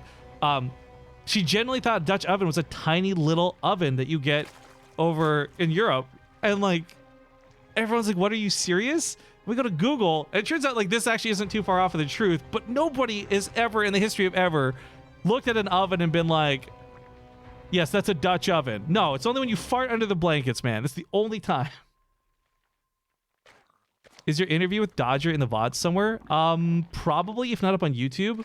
Because that was last year, right? We did the coffee thing with her coffee company. I can't remember what the name of the event it was. But yeah, that interview / hangout is definitely on YouTube somewhere. I just would have to dig for it. I don't know off the top of my head. Dude, Dodger was so cool, by the way. Like, okay, there's a small factor where I've been a big fan of Dodger pretty much my whole YouTube life. Way back when. So there's this really cool element of getting to talk to her. But then the really cool element that because obviously her association with Total Biscuit, she knew a little bit about StarCraft. Obviously not enough to be like a pro or anything, but enough that she had that conversation with me without me having to do a double take. Like, that was a really cool moment, actually, for me. I'm sure she probably thought nothing of it. Whatever. The Roaches coming down to the south, looking for a snipe off on a drone or two. For TLO, this will be a nice way to force a fight out of Cham, who's going to be prepared for this eventually, but not initially. So loses a queen right off the bat. Couple drones go down with this. Wins a minor roach fight to begin with. But Ravagers, across a bile or two, if he lands these, could be great, but he's not going to land these. TLO dodges it, walks around it, and what is going on here? Cham didn't look like he should get outgunned like this, but he is. TLO's also sent Overlords over here with the potential, not likely, but the potential to turn them into drop Overlords. But Roaches snipe off that hatchery loss is big. Losing Ravagers and Roaches to go with it, even bigger. Cham, similar drone count. So TLO's not winning super hard in that regard, but he can't saturate his bases efficiently with the drone count that he has. He needs a third base. So you're going to watch TLO skyrocket on income for a few moments just because Cham can't efficiently mine with the equivalent worker count that he has. This, in every way, is going to buy TLO leads in this game. He's already ahead by about 20 army supply. Give him another 5 minutes, and he's going to be ahead by like 50 army supply. That's the beauty of that income advantage. In fact, he's going to press his advantage right now. Drones get pulled into this. Ravagers targeted down immediately. Cham not even trying to kite this, and TLO taking on such a good commanding engagement. I mean, the dude gets engaged in real life and can engage in game. Talk about a catch. That was a bad joke. I don't regret making it for a second. The Ravager gets sniped off. The Roaches are going to dwindle out, but still, this killed 6 more workers. This cut that army supply down. And while Cham holds this, make no mistake, TLO is still my favorite in this game to win. Remember, that third base still isn't up and running. Still, so much money has been lost. Not because he's actually physically lost it, but because TLO has just mined more than his opponent over the same course of time. He's engaged now? Yeah, we talked a little bit about this on stream, but he also put it out on Twitter. There's a very wonderful gal. I don't know if she's still hanging out in the chat. Whiff is his fiancée. And, yeah, I'm very happy those two are happy together because they make a cute couple. I am forever 27. What a legend. He went and dug up the VOD. Dodger Coffee Co. Pro-Am. The interview is probably about smack dab in the middle of that if I had to guess. But yeah, the Pro-Am was kind of an interesting one. I didn't know what to expect going into that because it's pros versus not pros. So it's kind of like, well, what do you think's going to happen? But that was a surprisingly good time. I enjoyed it. I hope we do another one of those at some point. Anyways, there's a Nidus Worm coming down, and TLO's going to probably struggle against this. He's not prepared to deal with it initially. And we've seen how gross Nidus Worms can turn this game around. Whether it's a bait out of Cham or a real Nidus Worm, TLO trying so hard to actually take this down, but Queens just don't have the damage. Roaches get here. Units are going to pop out of the Nidus Worm, but it's Roaches, not Queens, so the Nidus doesn't get transfused. And TLO should be able to take this fight in the main. In fact, microing back. Oh, what a guy. What a legend. I mean, typically you don't see Zerg do micro like this outside of the initial 6 lings. But small little moves like that work out well for TLO. Another Nidus Worm does pop, but it's just simply a reinforcing Nidus Worm here on this side of the field. Unit to unit right now is 38 Roaches to 32. TLO and Cham on similar upgrades, but Hydralisks for 1. And Cham could at some point hop in that Nidus Worm and go right back to the main base. TLO needs, I believe it's 4 Roaches without upgrades, maybe 3 with upgrades. But he can't stop this from unburrowing, most likely. So he's going to be overwhelmed for a brief moment in time. The army's coming back, but it takes so long to respond to these locations. TLO's got the army. He doesn't have the speed. He doesn't have the timing. He doesn't have the mobility. He's going to have to leave 3 roaches or so in the main base if he wants to keep this from getting too out of hand. Meanwhile, another Nidus Swarm pops up on this side. He's already sent some roaches to defend, but these roaches are low. These will be sacrificial roaches. Drones get pulled into this. And you know what? I got to give credit to Cham. He's making a hell of a comeback with this Nidus Swarm. TLO is not so crazy pants ahead in terms of like economy anymore, but he still has double the army supply. And I really want to highlight that Hydras are worth a lot. GG's get called. TLO takes game 1 in this best of 7. Very nicely done by Mr. TLO. But, like I said, it's a best of 7. And we already saw a series where Cham went down 0-2 and came back to win 3-2. So I gotta believe that this first game is not that big of an upset. Oh, right. Shit. So I did a stupid. I did a silly, and I forgot to tag Kara in this. So if you guys remember, a couple days back, we did a tournament that was in part sponsored by Kara, my friend Kara Corvus, and you guys kept making the meme that it should, instead of Kairos Junction, it should be Kara's Junction. So I've recently updated my stream deck with custom little things on it. Oops, sorry, that's the wrong size. And for Kairos, I have a dumb picture of Kara. And I forgot about this because I didn't think about this, and I guess she just saw it. Whoopsies. All right. Let's find the next map in this best of 7. Oh, Dares DM'd me the map order? Okay, cool. Thank you, Dares. Port Alexander. Perfect.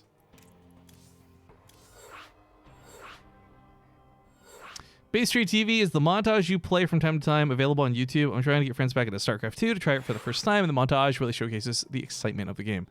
Yes, I don't know what the title of it would be, but yes, it's up on our YouTube. Most of everything I do ends up going up on our YouTube. Oops.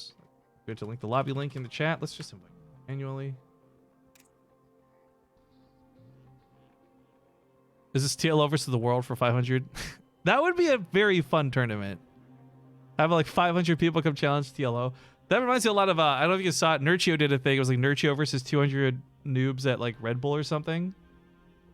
That was a very one-sided but very interesting experience.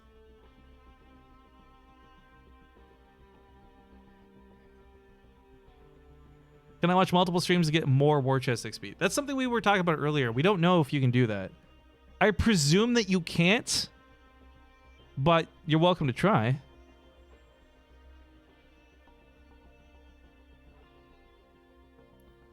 But yeah, if you guys are interested in the War Chest, we're in phase 3. Apparently now you're getting 100,000 XP instead of 50,000 XP for clicking. So you can level up your War Chest really fast just by watching streams. And if you've bought a War Chest, great. If you haven't, not a problem. You can also disable this by clicking that little box in the bottom center of the stream and just unchecking the show thing. But okay. Looks like everybody's good. So let's hop into Port Alexander. See you guys in game.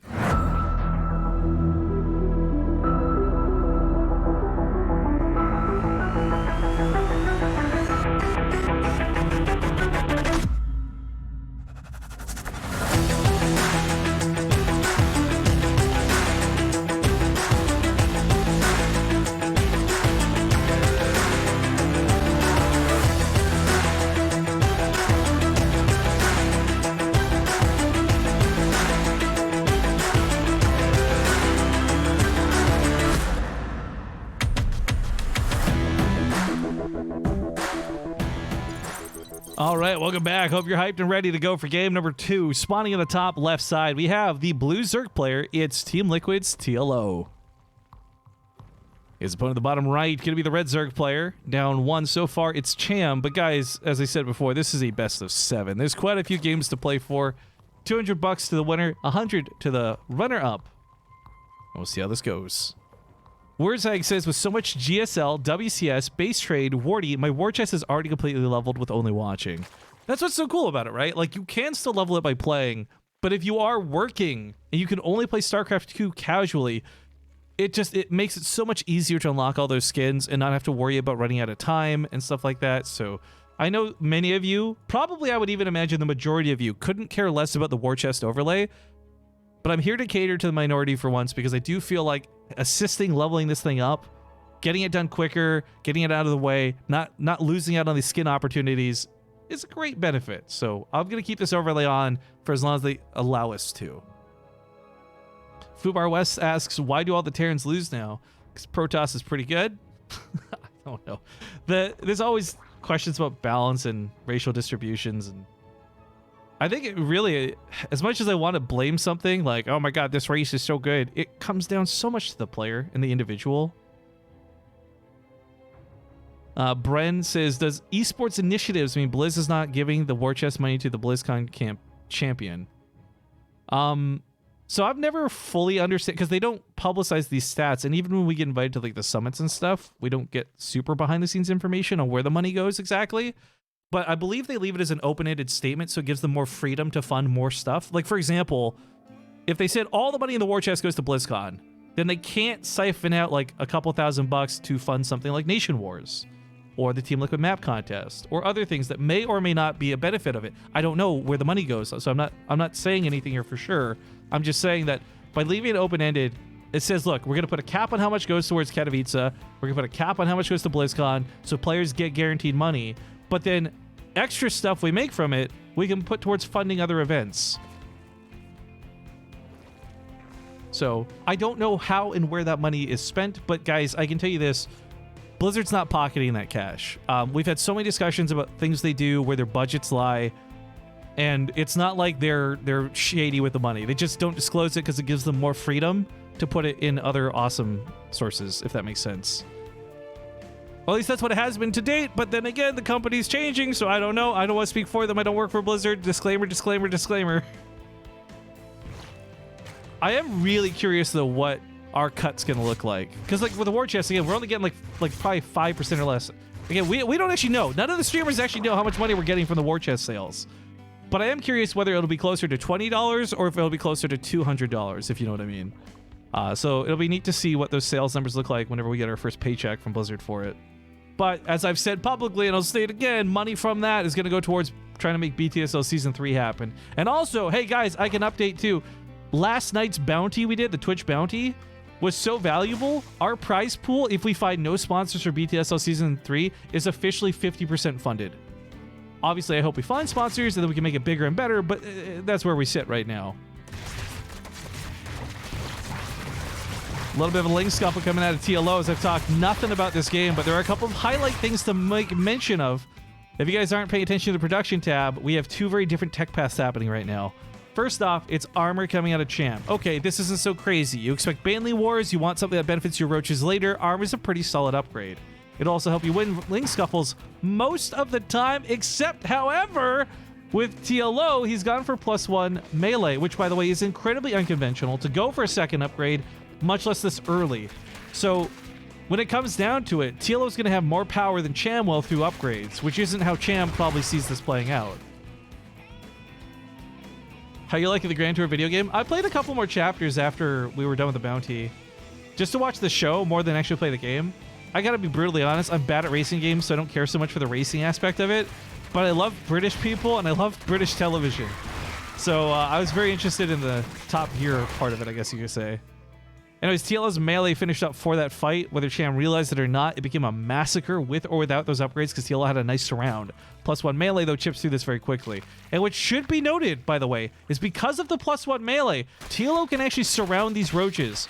Cham's going to have a couple of roaches, which is normally great, but if they get surrounded early on, roaches are garbage against lings. You need a massive amount of them to not have this ling surround be a threat. So back against the wall, back into the choke, not defending the third base. These are all things afforded to TLO. And Cham knows. Like, this is smart of Cham. If Cham was to rush out and defend that third base, he'd lose this game. But coming in here with a Baneling or two, wants to bust open that wall, not going to get that break the way he wants to. He's focusing on both the Roach Warren and Evo Chambers. By the time he tears down this front line of buildings, he's not going to have enough to run in and do damage, but he's okay because he takes away the tech option for Cham. Cham predicting this goes down, already starts a Roach Warren in the back, another one up on the front. I don't know about this. I guess it's got more health than an Evo Chamber. costs more money, though. I don't know. Okay, whatever. Point is, he's still got a wall off, and he's getting a Roach Warren back up one way or the other. So his production can pick up again. TLO, on the other hand, has started making his own transition towards roaches. He's got a third base he's mining with. But all these extra lings are going to be really valuable as time goes on. Not just because I have a couple banelings here and there, but the fact that lings can soak damage, roaches have notoriously bad overkill. They will waste tons of damage with their really slow attack killing Zerglings instead of faking or fighting against other roaches. I read faking in the Twitch chat as I was saying that out loud. My bad. What's the spiky roach skin that Cham is using? This is like the chromium roach skin. This was not part of a war chest pack. This was just like an individual skin, if I recall. Maybe I'm wrong about that. But I like this one. This is the one I use for my roaches as well. I do like the primal skins too, though. One of my favorite skins, though, has got to be that one that came in a 3-pack. It was not part of any war chest. It was the Hydralisk skin. And it makes the Hydralisk like super extra spiky. I'm sure somebody here knows what I'm talking about, but a Nidus Worm out of Cham, again, it almost worked last game for him. I don't know if it'll work this game, because anything he puts in that Nidus Worm to take across the map takes away from his defense. And it should be noted, TLO actually has a very scary attack. Banelings will not deal bonus damage to armored units, but if you hit enough roaches, it might as well be bonus damage, because that splash is going to be huge. TLO also roaming around the map, but we should note, and this is a really frustrating thing to know, Zerglings don't deal damage to Nidus Worms. Nidus Worms have 5 armor while on burrowing. Zerglings with +1 only do 6 damage. They're only hitting for 1. To kill a 300 health Nidus Worm, these lings are not going to do anything for him.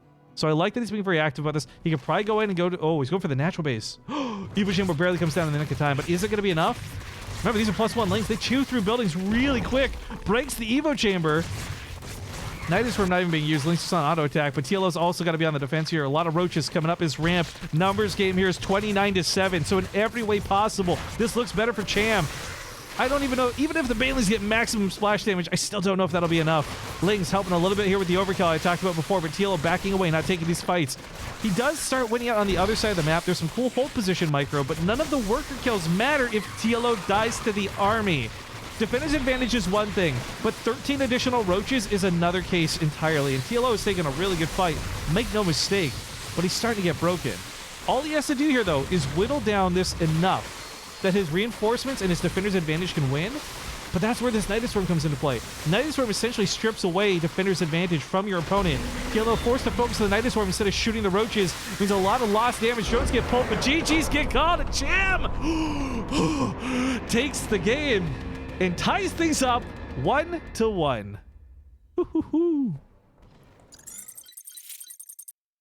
What is this? I am so bad at this game. Wait, sorry, already on my Twitch chat. Woodstock says, I am so bad at this game due to being garbage with my left-hand keystrokes, but I bought the war chest from Rift because that information supports StarCraft 2. Hell yeah, dude. And the best part is, you can level it up while watching. You can unlock all the skins just by watching, which is great. Not just my channel. Livy Bees, Wardy's, Vibes, everybody else's. So cool. Good on you. Hey, here's the fun thing, though. Even if you are left-hand handicapped, before I go to this commercial break, here's a fun fact for you. You can spell and type the word StarCraft with only your left hand on the keyboard, but you can also type the word BaseTradeTV. See you guys in a few minutes. Feeling uneasy about StarCraft's future? The future. Are you unsure if you can afford a war chest? War chest. What about WCS? WCS. Well, don't fucking worry. Win it. Check out the war chest. Quit wasting your day grinding the ladder and losing those precious ladder points. For a limited time, you can level up your war chest, unlock skins just by simply watching BaseTradeTV. Monday through Sunday. Sunday. Lots of skins. Hell yeah, there are. Buildings too. We also get part of the sale. Cash money. Just use our unique link or click below the stream. Contributions from the War Chest will go towards funding BTSL Season 3. While the War Chest and the affiliation we have with it are thanks to Blizzard, please understand that the thoughts, opinions, shitposts, and memes we represent do not represent Blizzard Entertainment. There are no side effects. This isn't a drug, but if there was and if there were, they would include became slightly taller, muscle definition, sexual appeal, larger general sense of well-being, and the inability to be tilted on the ladder thanks to all the cool skins you have now to show off. Speaking of building skins, here's a joke for the road. The War Chest is like an emotional wedding. Everything comes in tears.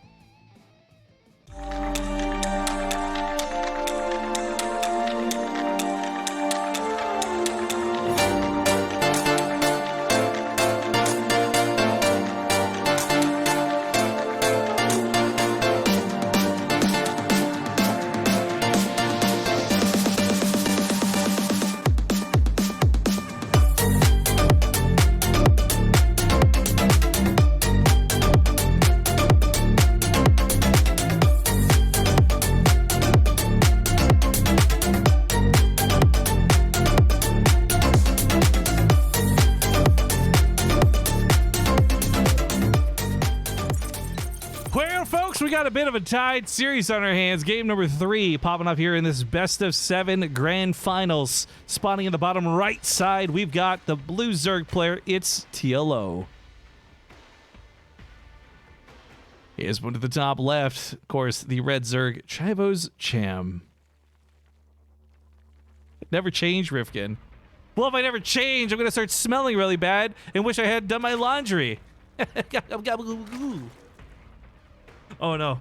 Stop me now, because if we start going down the route of bad jokes, it's not going to stop. Ugh. Why am I subscribed? Oh, it feels bad, man. You probably got gifted a sub. I'll tell you what, though. Enjoy your ad-free viewing while you're here. Also, I guess one of the other benefits, too. Hey, let's do some self-advertising, right? It's the end of the tournament. No sponsors. I'm going to take a second here, guys. We got a Discord server. So we hand out our replay packs. If you guys want access to the replay packs, be part of our Discord server or Patreon, either or. Both are great ways to support the channel, but also more importantly, get something. So it's not like you're just giving money away for nothing. We, I know everyone says, oh, we're the best, our community's the best, blah, blah, but we actually do have like the best bang for your buck when it comes to replay packs. Sure, there's some others out there that offer it, but I tell you what, nobody gives you as many or as high quality as myself or Wardy and some others out there, so it's definitely worth cashing in on that sub. Even if you're just gifted the sub for free, take full advantage of it, guys. If you guys don't know about our Discord, just type ! Discord in the chat, go to discord.gg/BaseTradeTV, because we're partnered. Hey, weird flex, but okay.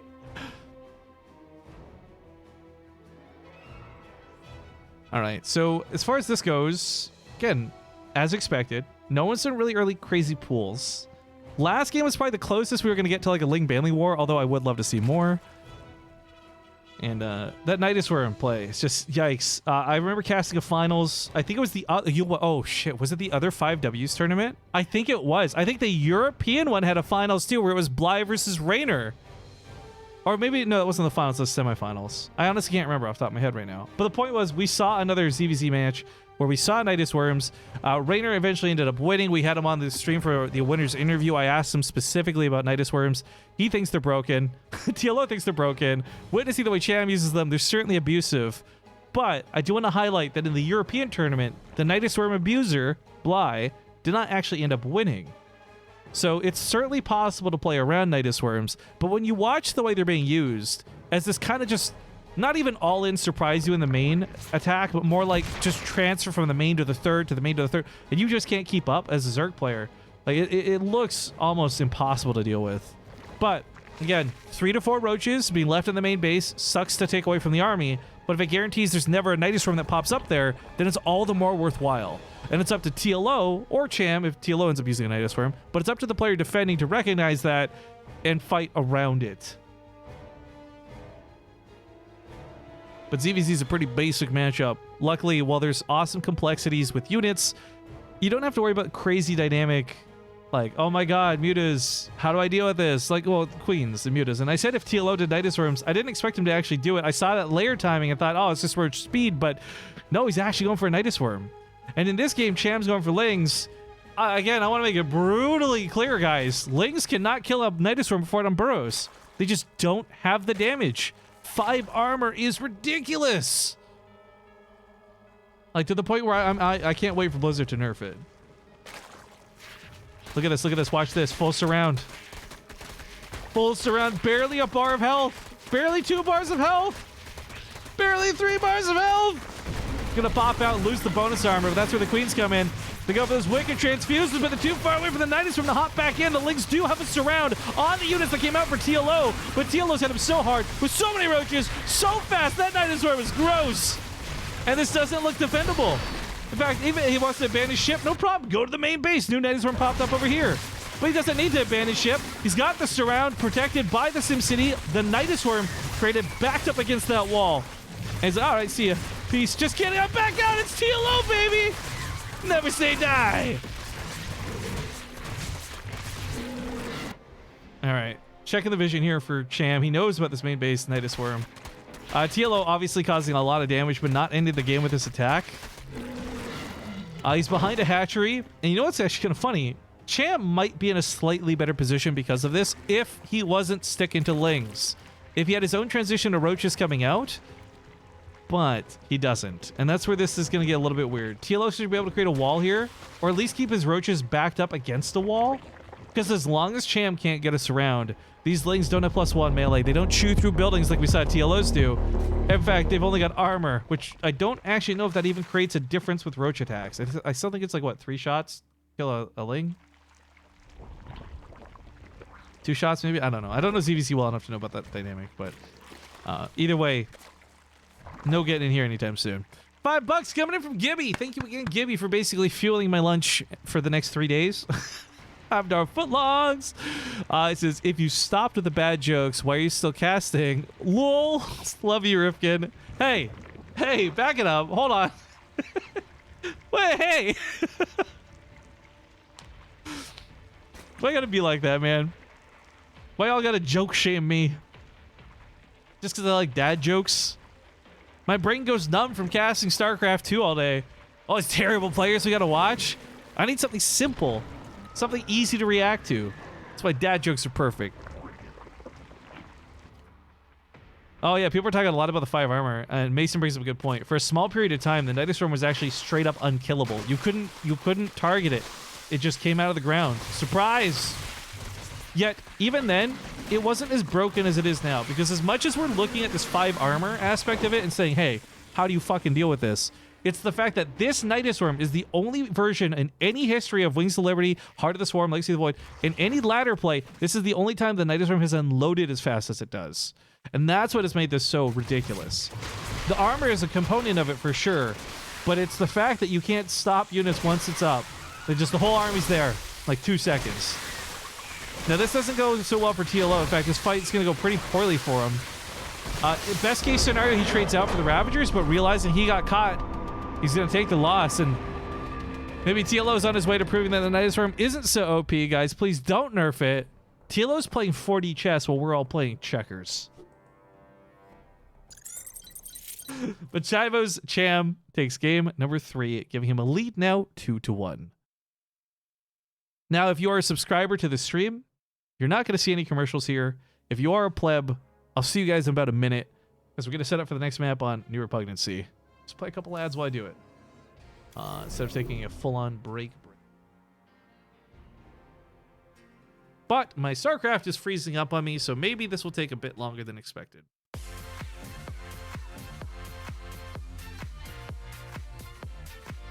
Do I need to task you? What are you doing? Just either die or freeze, or okay, there we go.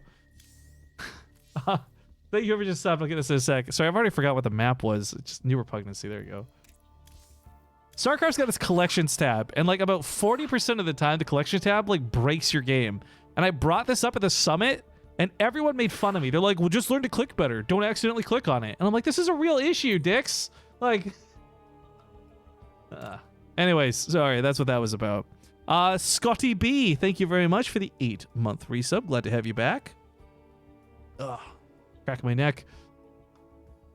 Hey, Rifkin, curious where the next BTSL will be at, country or state.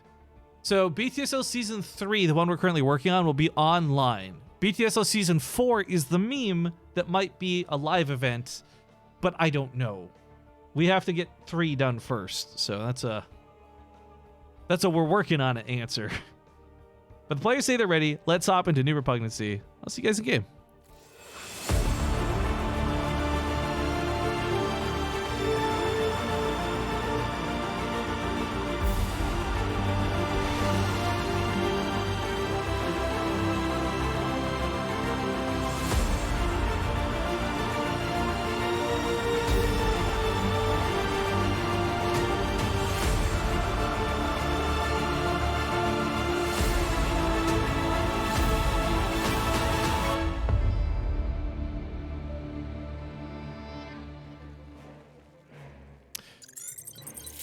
Oh, why are we dropping F's in the chat, boys? What did I miss? Or is that reaction to the bailings of the map intro?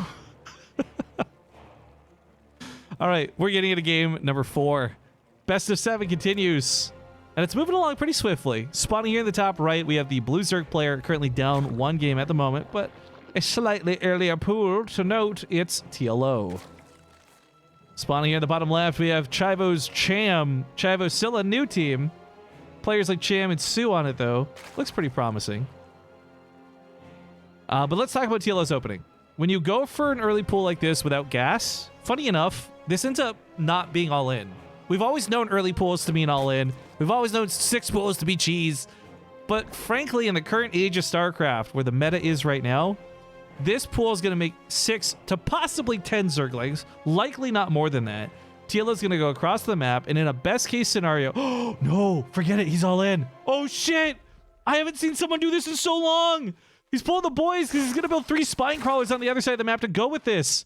Normally, you just build out the 6 lings, you get a cancel on the hatchery, you waste your opponent's time mining, and you get ahead through macro. But look what TLO's doing as well. He's split his forces up, so he's not going to get scouted with the drones, only the initial 6 lings. And for Cham, he's like, oh, okay, this is whatever. This is that 12 pool with lings that's a macro opener. I've seen this time in and time again. But TLO specifically sent his drones around a different route so they wouldn't be scouted. Cham's not going to realize just how all in this is until TLO's already his base. And keep in mind, TLO's going to get up here and build 3 spine crawlers right the frick away. It's on the edge of the creep, too. He almost doesn't get scouted. Almost doesn't get scouted, but does. Now, here's the problem for Cham. He went for gas. He went for his hatchery. He went for a lot of things that don't leave him in a position to jump on top of these spine crawlers. And spine crawlers, while they are building, receive no bonus armor, unlike the Nidus Worm. However, once they're finished building, they have 2 base armor, making them incredibly difficult for lings and drones to deal with. It's why they are so good in this situation. But TLO's being baited into a fight away from the spine crawlers, so one of these spine crawlers might even get canceled, if not killed. 2 of them, in fact, by the looks of things. But because the drones are spending so much time chewing away these... Oh, it's a kill, not a cancel! He needs those 100 minerals! But because he spent so much time fighting those, he wasn't fighting back against the lings, so the spine crawler does finish up. GG! Game 4 over in a flash! 2 minutes, 40 seconds, time of death! TLO ties it up 2-2. Ya boy! Clown Fiesta. Well, I didn't think we'd be going to Game 5 so quickly, but we're going to Game 5. I'm not even going to bother you guys with ads or videos or anything. Let's just hop right into Automaton. I'm going to host this lobby up ASAP. I do love, though, that this is going back and forth, though. That this isn't one-sided, that this isn't a 4-0, that this isn't so disgusting to watch, even though it is ZVZ. So kudos to Cham. Kudos to TLO. Really great play out of both. And I think what TLO is doing is very important, to me at least. Now, again, TLO may have a very different opinion of his own playstyle than I do. I'm basing this off of games I've watched and games I've cast. And to me, TLO, classically, not very cheesy of a player. And if that's how Cham also views TLO, then the sickest mind game TLO can do is just play cheesy for a couple games. And so far, so good. Oh, I got the hiccups. Come on. Not now. Let's finish the cast. Then I can be afflicted by pain. Because this is my last day streaming for good. I'm going to have a couple days off. As I said, I had only planned everything in February up to today. It's been very frustrating trying to deal with stuff this month just because so much else has been going on. And I'm not complaining, and I'm not looking for your sympathy. I'm just explaining. So hopefully after today, I can take a look at the schedule and plan things out a little bit better. But I will let you guys know I'm very intentionally planning to take the next couple days off because while I'm fighting through it for this cast, I am very much sick. And I think taking a few days off is going to do me a world of good. But okay, we're going to hop into Automaton. See you guys on the map.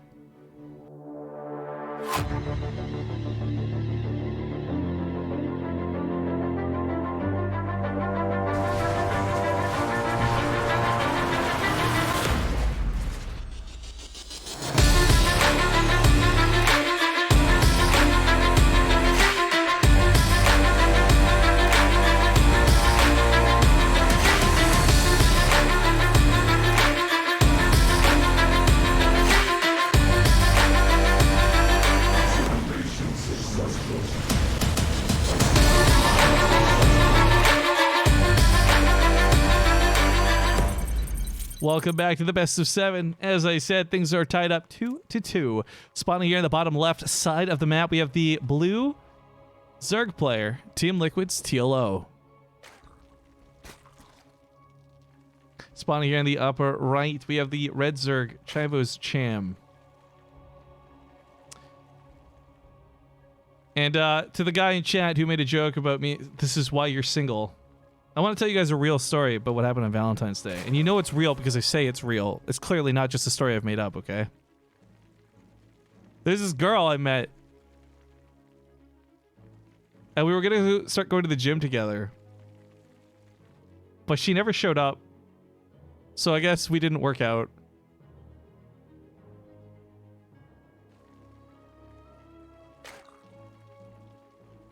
No early pools this time, and no cheesy play.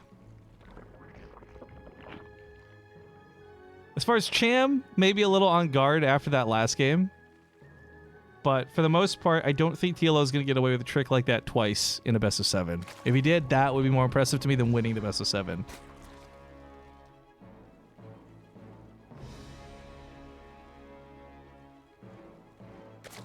Actually, since I've got your attention, guys, before we go...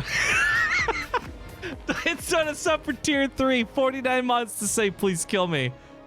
I know a lot of you base trade folks know this joke already, but for any of the new people, I tell really bad jokes, but I've also got a couple of original ones, and these are my StarCraft ones I'm about to hit you with, so buckle in and brace yourselves.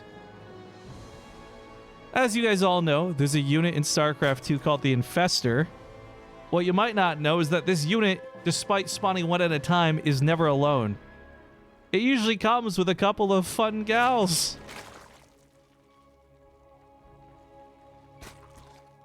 Or what's worse, why should you never buy a used sofa from a Terran player?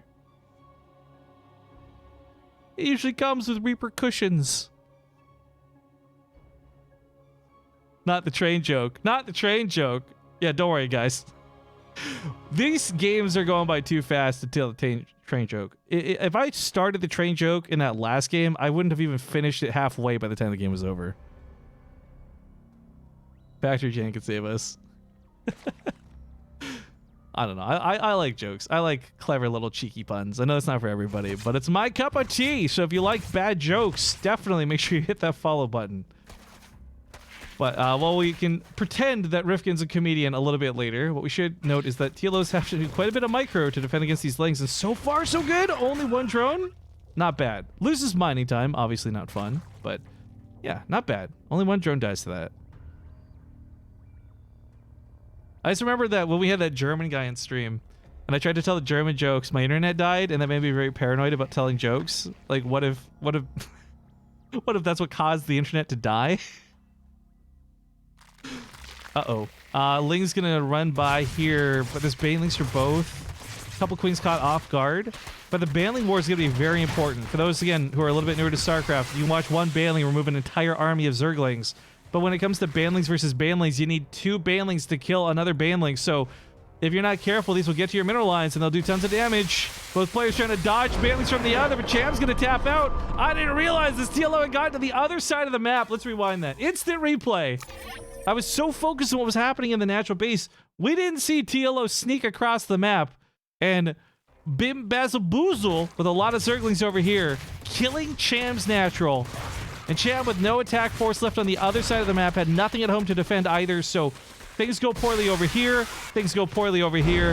That's the tap out for you. TLO takes the lead, 3-2.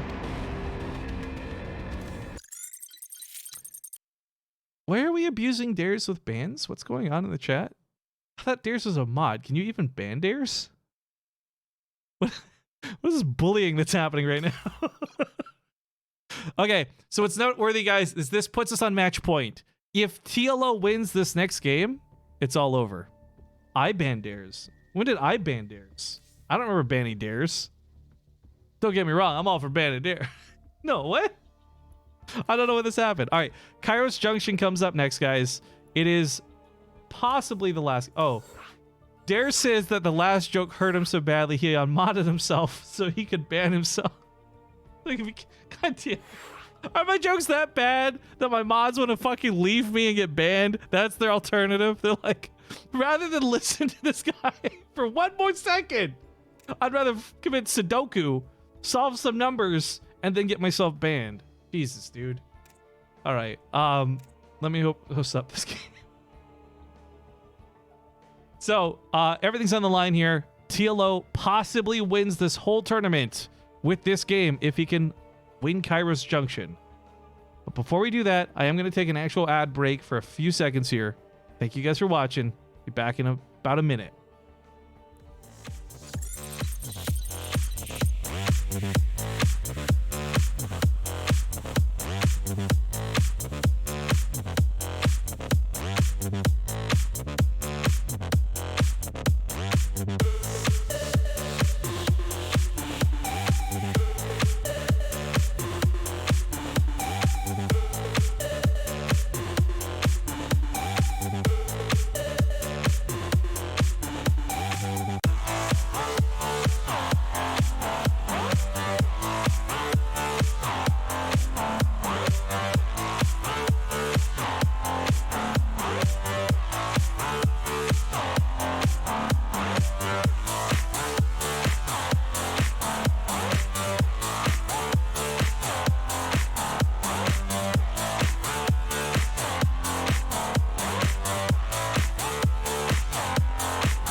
I can't claim credit for this one, but this joke was pasted to me during that last game on Discord, and I want to dedicate this one to Hard Revenge.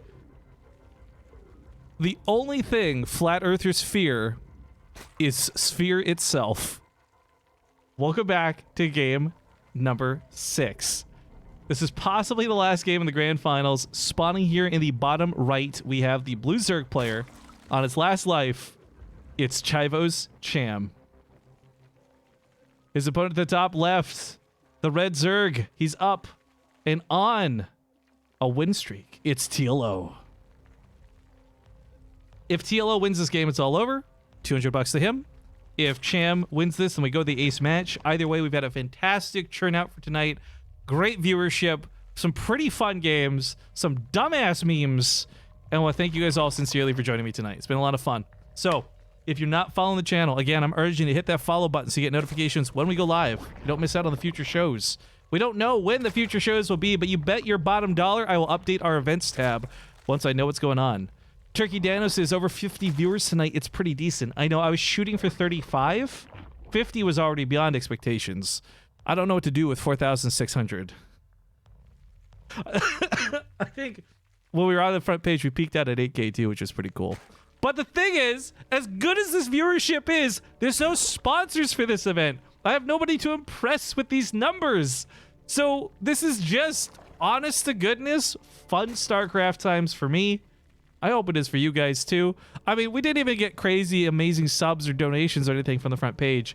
It's just good times with good StarCraft. And to be honest, I thought the ZVZ finals would be fun, and I have not been let down. It's been back and forth. It's been wild with Nidus Worms and stupid cheese. And I'm really curious what TLO's plan is to finish it off. Remember, if TLO loses this game, he still has that extra life to fall back on. Not Cham, though. Blue Tiger says, what's your PB viewership count? I don't know if I've ever streamed myself eating peanut butter, but I gotta imagine it's probably low. No, but really, I don't know what PB means when you're asking this. What does that mean?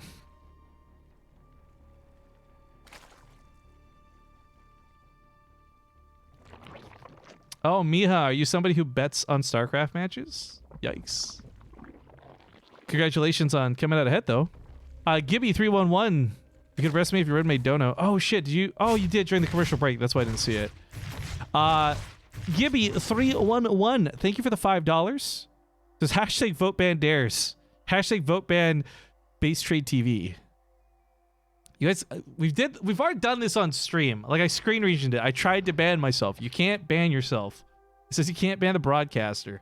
Twitch thought about this. They're like, there's gonna be someone out there who is so dumb they try to ban themselves, and it'll just cause a whole mess of trouble. So we're just gonna not let them do it. And I sadly fall in that category. So it's a good thing they put that precaution in. Benjamin Button09, thank you for the Twitch Prime sub as well. Coming here closer to the end of the night. Much appreciate it. PB is personal best. Oh. I want to say in modern days, because I don't count a personal best from the peak of StarCraft. Like, for me, the best viewership I've ever experienced on a stream wasn't on my stream. So if we're talking about strictly BaseTradeTV, I would say somewhere between 12 and 15K is probably our highest. I think 12K for recent days, but 15K like a long time ago. Either way, great numbers. TLO is creating a maze of spine crawlers. It looks hilarious. It looks comical, but it is absolutely necessary. I don't know if it'll finish in time, but very aware that this is a way to hold off the all-in. Now the drones go to block. As long as nothing gets to the main base and he's forced to fight these spine crawlers, TLO's okay, but he loses. That's it. It's over. GG. Cham takes us to the ace match, and we actually have game number 7. And it's on fucking year 0. We've done the full world tour. We have visited every map possible from the map pool. And we're going all the way. Let's say fuck the commercials. Let's not play silly videos. Let's just get into this ASAP. These games go fast. I know, normally it wouldn't look like this at all. I think a lot of this has to do with the fact that it's DVZ, but it's also the fact that both these guys, especially Cham, are playing aggressive. I don't know if aggressive is necessarily TLO's comfort zone or not, but he's brought us all the way. Now, I have tidied up this intro a little bit. I think it should work a bit better than the original version, but you guys be the judge. If you like wubs, turn your speakers up. If you don't, turn your speakers down. This map intro is intended to be loud. I will see you guys on year 0.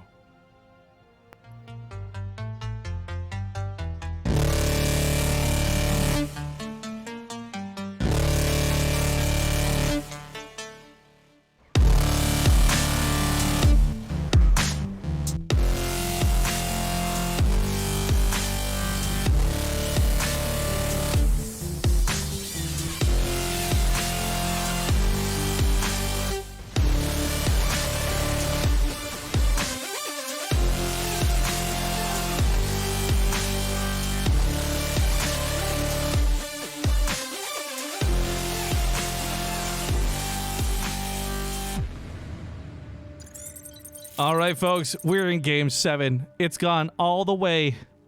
Spawning here to the top left is the Blizzard player, TLO. To the top right, he's taking them all the way to the ace match, fighting back from defeat. We've got the Red Zerg Cham. Dan Soda says, I thought you never reused the song. I try not to as much as I can, but frankly, sometimes it just fits really well, and I felt like the really ominous Amon figure deserves something a little bit wubby. So, at some point, yeah, songs are gonna get reused once in a blue moon, but I try my best not to. Especially because nowadays we're licensing a lot of music, but yeah, the wubs, man. What was the last time we did that? Ascension, was it Ascension to Ire? I don't remember which one it was. It was a long time ago we had that song for the intros. But yeah, this like Amon-ish figure is kind of scary and ominous, and I don't know what the deal with it is, but it's a cool aspect of the map. Someone is interesting. There's a viewer, I think it was yesterday, they referred to this map as a butterfly map, and I didn't really quite understand what they meant at the time, but actually just looking at the map now, I totally see what they're saying. Like, the way the wings arc up and spread out, you got kind of this weird stamen in the middle. I don't know. It's a very interesting map. It's like a better version of what Stasis could have been, but I still don't like Year Zero as a map, and it's one that's, I think, vetoed more than not. I'm not saying it's the most vetoed map, but we see it vetoed more than we see it played a lot of the time. So for TLO and Cham, I don't actually know how well practiced they are on this map, or if practice even matters. Because with CVZ, sometimes it's just reacting to the lings that you see in front of you, dodging around the roaches, responding to Nidusworm to Nidusworm to Nidusworm. Either way, this is the last game tonight. There's nothing else behind it. This will conclude our tournament. We will crown a champion with the winner of this game. $200 to the winner, $100 to the runner-up, and of course all the other people we got to go pay out from this tournament. But it's been a fun run. And again, you know, a little bit of a special thank you to Dares out there.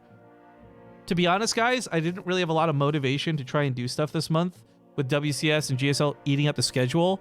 Honestly, it felt like a fuck it, why bother?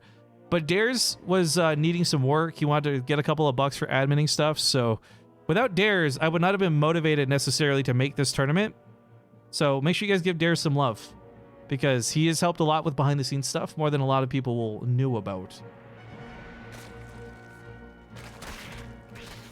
You pay him, Dan's game? Yeah, I know. What a mistake.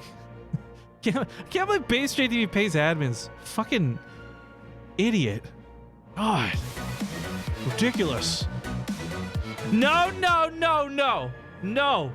This is where you would expect me to get super hype and excited for that many bits coming out of my favorite person, 47ness. But 47 has recently released some amazing artwork. Dedicated to GSL and WCS, not BaseTradeTV. I'm just fucking kidding. I love you, dude. Your art's always amazing, and this is a great reason for me to bring it up. Please, 47ness, I don't want to link it for you. Please link your own art, because this guy does amazing stuff, guys. Just truly some of my favorite artwork, especially when it comes to StarCraft 2 fan art, whether it's BaseTradeTV related or otherwise. So 47ness, thank you for the 10,000 big old biddies. Hey, Riff can't stick around, but belated V-Day love for my fave channel. Oh, and then he barfs up with rainbow puke a lot of bits. Thank you, 47ness. He's so lazy. He links to his DeviantArt. Whatever, dude. I'm just gonna screen region and show off your art then. Dummy. But no, seriously, guys, I know Nicolas Chassois is very famous and people recognize his art very distinctly. 47ness doesn't put out a lot of stuff, but when he does, I always fall in love with it immediately. And he recently did this one with like the Reaver and the Infestor. I thought was super cool. Why is Rift so tsundere today? Because you're Milk Cookies. Not that I wanted you to be. Idiot. Daddy. Oh, that last one's an inside joke, by the way. And I realized don't make inside jokes in front of thousands of people, especially if they're really misinterpreted easily. This game has gone a bit slower, and that's not a problem. But it does mean we're probably going to see roaches. However, it is worth noting TLO is still gone for Ling upgrades. I'm really curious about this, because while Ling upgrades are beneficial in some situations, if you're building a lot of roaches... Oh, he's not really building roaches. Okay. Spire comes down for TLO. I guess the gases, this makes a little bit more sense. But he's going to have the capability to go roaches as well. So the big question has to be asked right now, is TLO going to go dedicated into mutas, or is this going to look more like 8 mutas to complement roaches? And I think with the Lings having their upgrades prioritized, to me it looks like a lot of mutas, at least at a glance. This is kind of a cool move. Cham's also going for a Hydralisk, not because he scouted the mutas, not because he knows about the Spire or anything. Although, you know, if Cham is a good enough player, he has actually fully scouted what is potentially 6 gases. He might know that this is mutas because of that. But regardless of whether he's guessing at the gases or he knows, Hydras are still really complementary to what he wants to go for. So it's not bad to get Hydras at all in the first place. The problem here, though, is if he goes too much in the Hydras and not enough into Roaches, Banelings and Lings are going to wreck the Hydras. So there's a very, very proportionate amount of army he needs to worry about here. +1 melee still not done. It's seconds from finishing, but it's not done yet for the fight. TLO, I think, pulled the trigger 14 seconds too soon. I think he actually kills all of these roaches with that surround if he had melee, but melee still 5 seconds out. So he trades out for a couple of drones. It doesn't look that spectacular. We also now have those Hydras coming out, mutas as well. If we get enough Banelings, the Hydras will be a bit of a joke. But a lot of roaches survived this first fight, so there's going to be a lot guarding those Hydras. No soft nougaty core exposed to the public, not yet. BaseTradeTV, can we get a pun jar? Like what, I gotta put $1 in the jar every time I make a pun? No, thank you. I'll go broke faster than BaseTradeTV makes money. This is... Although I will say some of my favorite gimmicks we've done. I missed the bully jar, and I missed the race balance jar. We had for a time 3 different jars set up. You could donate to which race you thought was overpowered. Complain about it. Maybe we'll bring that one back sometime. But okay, getting his own bailings to help out with this situation is a smart move out of Cham. However, the Mutas still have maneuverability over all else, and while they can't take a head-on engagement, TLO can certainly run around this army. And I think Mutas... Oh, they might be able to harass and pick off some units here. They still can't fight those Hydras head-on. There's just too many of them, as you see here. But Muta regeneration is great, so even though he gets away with only like 1 health on that Mutalisk, that's all he needs. Lings have got that melee upgrade, but not Carapace, so they can't survive the bailing hits. Nice wash-off there for Cham. But not enough to stop this, and even just a few Zerglings getting by could kill all these drones if Cham doesn't react. So you'll notice he stopped moving in the middle of the map. It stops at a full dead stop, so he can focus his attention at responding to this Ling run by. That 5 seconds of stopping might be the difference of 4 extra Mutas being in play or not. Right now, the Mutalisk count is 19 to 17 Hydras. If there's even just a mediocre amount of Ling support to this, the Mutas win this fight. And that's what I'm saying. So he runs past the Roaches to get on top of the Hydras. Mutas go for some target fire. He's going to lose Mutas to this fight. He knows it, but he kills most of the Hydras before this Mutas go down. And this is starting to snowball very well for TLO. Once the Hydras are dead, it's an easy cleanup of the Roaches, but it's just a question of how long does it take to clean up the Roaches. Does TLO lose too many drones in the process of cleaning this up? So far, it's not looking so bad. 14 sounds worse than it is, but the sky control he gets from the Mutas is going to pay forward well after this has been dealt with. So, again, how much does he lose in this time process? 20, 21. Now it's starting to get pretty bad. He's building more drones behind this, but there's more Hydras from Cham. 3 bases under attack, and TLO can defend any one location, no problem, but he can't split the Mutas up to deal with all 3 at the same time. So this worker count continues to grow. 28 drones now dead, and TLO is looking pretty bad here in the ace match.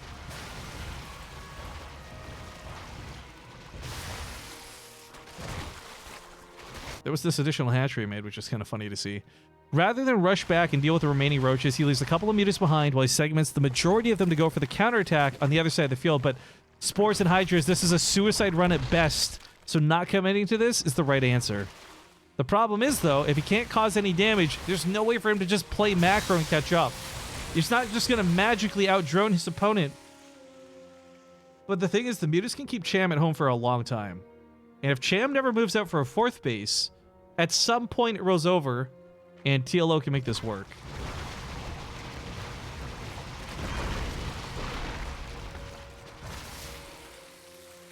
Why is there a ship command? If this is me in the factory, it is me in the God damn it. TLO's APM, I know. Oh my god, it's so crazy! I explained this before the series started, guys. Don't worry about it. The APM's not that crazy. What else would we ship? You know what? As cringy as it would be, I'd rather see you guys ship me in Zombie Grub than me in a factory. Because at least Zombie Grub is a person who can say, like, oh, fuck it. God damn it. I hate you guys so much. There's no winning this battle. I take it all back.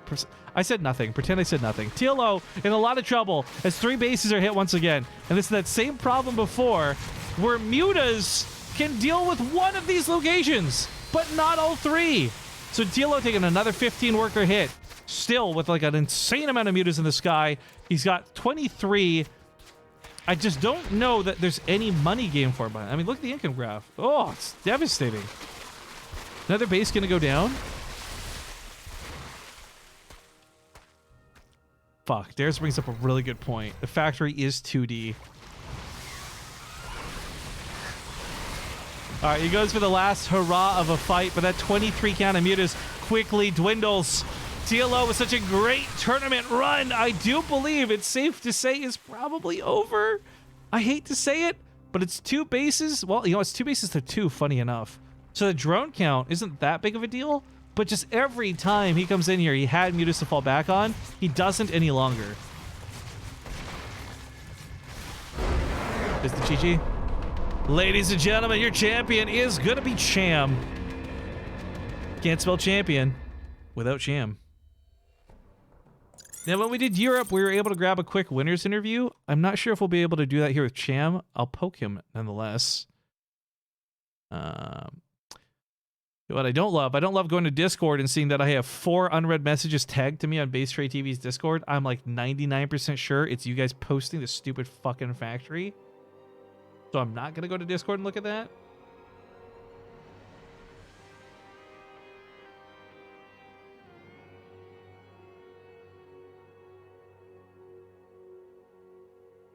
But I'll see if Cham's interested in a winner's interview. I don't know if he will be. Either I come back from the break and hopefully we'll have Cham on the call, or we'll just come back and say our goodbyes. So, oh, he says, yeah, why not? So I'm going to go get this set up with Cham, guys. We're going to go a small break. When I get back, it'll be Cham on the call. We'll talk to him a little bit. And we'll see you guys soon. Just be back ASAP.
Hey guys, welcome back. We're just gonna have to do a quick little ghetto screen region here, but we got Cham on the call. Just crop that out best I can.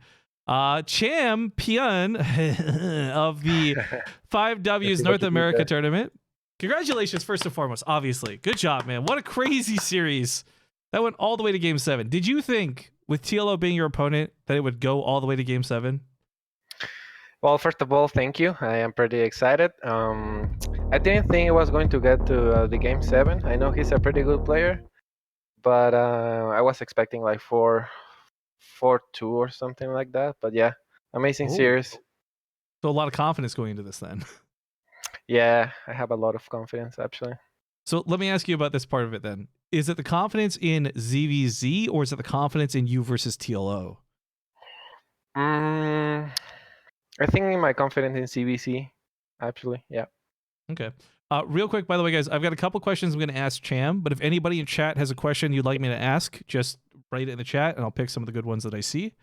I won't keep him for too long because we don't want to take up his entire night. But yeah, it's nice. Thank you again for joining us for this quick little winners interview, I guess. But man, Cham, I got to say, over the last couple of years, you know, I've got to cast a lot of your games here and there, and it's been really cool watching you just continuously get better. You know, some people that get a couple of cool wins and then they don't repeat any good victories for several tournaments. And while you have yet to win like your big, crazy, amazing win, I have been watching you slowly climb and constantly getting better, further and further into these tournaments. How confident are you feeling? You said you got confidence, but how confident are you feeling about 2019? Are we going to see like a second place, a first place? I am feeling pretty good.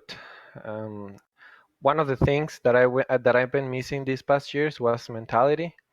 I think there is a certain point where you have the speed, you know the game pretty well, you know the builds and everything, but a lot of players just stay there in their league or in their MMR, right? So I started to work on my mentality a lot more so that I can play more calm, focus, and just be fluid and just adapt to the game and just try to play from there. I think that's one of the big things that I changed. And after my win in WCS and getting these wins in the online tournaments, I feel pretty well. My goal this year, of course, it's to qualify for BlizzCon. So I am preparing really hard. I made some changes on my personal life, and all that combined, I think I can do a very good 2019 for me, for my Cool. team as well, Chivo. Yeah, actually, so first off, to talk about the mentality thing, this is something that's kind of passively brought up a lot of the time, but headspace is really important in StarCraft 2, especially because you don't have a teammate to blame. It's only yourself to blame, right? What do you think is one of the most challenging things in regarding getting into a good headspace? Well, a lot of times you just lose and you just get mad, you just get tilted, or sometimes when you play and you are tired, your brain is telling you to finish the game earlier, to not play macro game, to not make the right decision. So you're the one who controls that, and also when you play, you gotta forget about your problems, about everything. You just need to be clear when you play, so you can be fluid and adapt to the game. So. Yeah, that's all I can say. Also, working your health. I am working on my health too. That's another thing missing. And after I did that, I feel so great. Like I think doing exercise is good so that you can adapt better in the tournaments, and you can have more energy during the day. And that with good food as well, it's really nice feeling, you know. So yeah, it's all that combined mentality. Take rest when needed. Forget about everything and just play the game. So yeah, basically like that. It's pretty legit. The other question I had too, you mentioned your team there. First off, is it Chivo or Chivo, or how do I say that? Chivo, you can say Chivo. Okay, so Chivo is new. Like they picked up you and Sue. I don't know if there's any other people on the team or not because I don't know much about them. Do you have anything cool you can tell us about your new team? Well, it's a new team, and they are pretty great. I feel like home. It's one of the best team I had so far. I want to make them proud, and just want to tell you that with Sue and me in the roster, I mean, for now, I don't think we're gonna get more plays. I mean, I don't know, but look up for us. We are gonna do really great. I mean, Sue advanced in GSL, I advanced in WCS, so we're doing great. So give it a follow, give it a like, and just follow us. See, this guy knows how to plug. This is why you pick up people like this for your team, guys. Yeah. But with Sue on your team, like Sue's a really well-known, very renowned second place, great Zerg player. Do you guys talk at all? Is there like what's the team dynamic like for that? Do you practice, or is it just like you guys are two individuals on the same team? Yeah, well, the manager that we talk is Olivia, you know, like former Oh, like holy moly. Axiom. Yeah, Oh, yeah. cool. So she's like, I don't know the word in English, like intermediary. Oh, I an don't know. Like, interpreter. You were close. Yeah, interpreter. Yeah. yeah, something like that. And so I ask her to ask Sue for advice or probably a few contacts to practice. So That's yeah, we cool. have a pretty good communication, and I like it because Olivia actually knows all the players, so I can ask for practice anytime, right? So Yeah, she's feels very well amazing. ingrained. So yeah, yeah. All right. Well, I got 2 questions here to wrap things up because, like I said, I don't want to take too much of your time. Oh, it's fine. I'm One of glad the to be here, actually. Well, one of the questions several people in chat have asked is to ask you about your series versus special. And, Okay. I mean, there's kind of like a history there too, right? Like, Yeah. kind of. I guess I'll just give you the floor to talk to the audience. You know, your fans who are here are watching. Like, obviously, special is a really big guy to take down, but Yep. you playing him multiple times over years, like, just give me your thoughts on you versus him in general. I guess. Well, I obviously respect him because of what he did so far.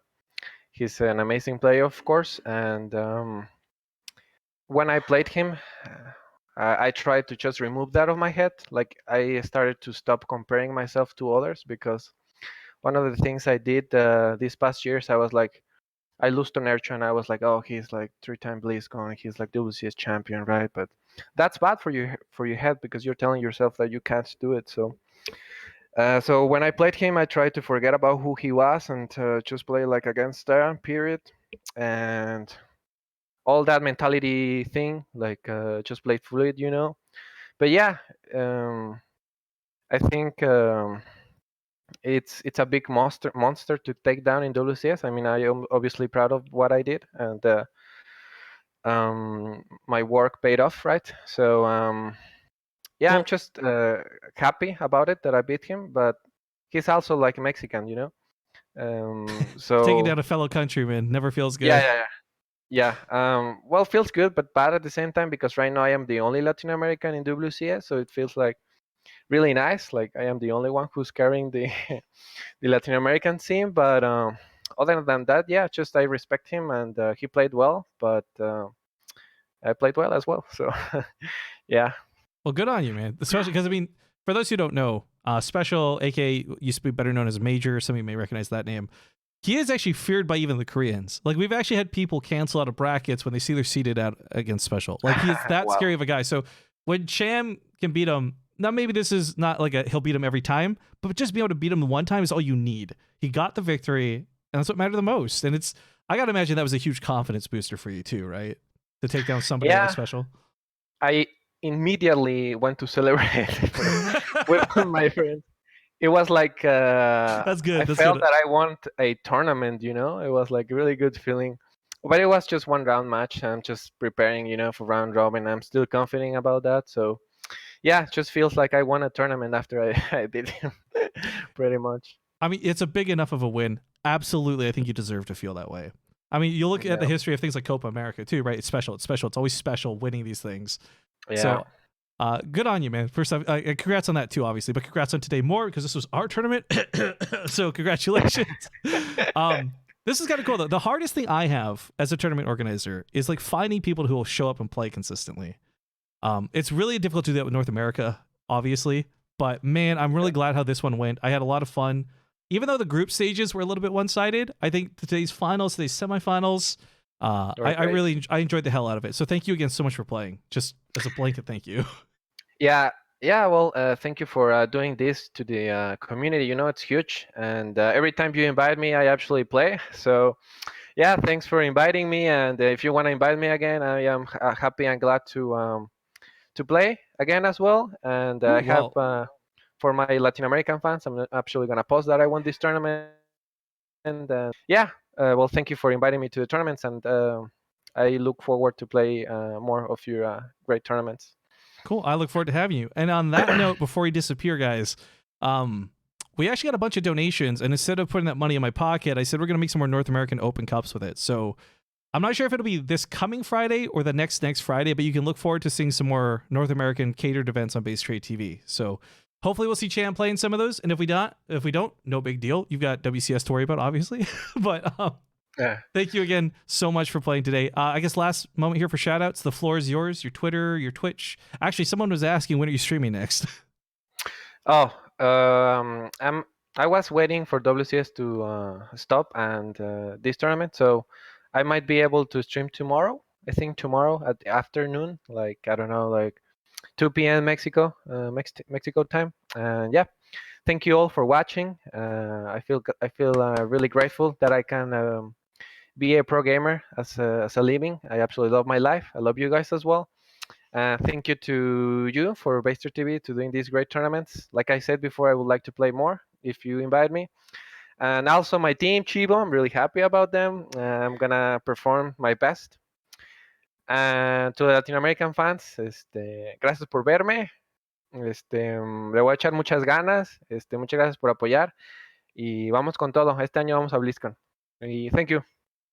Thanks, Thank Cham. you all. Have a good night, man. I'll see you later. Good night. See you later.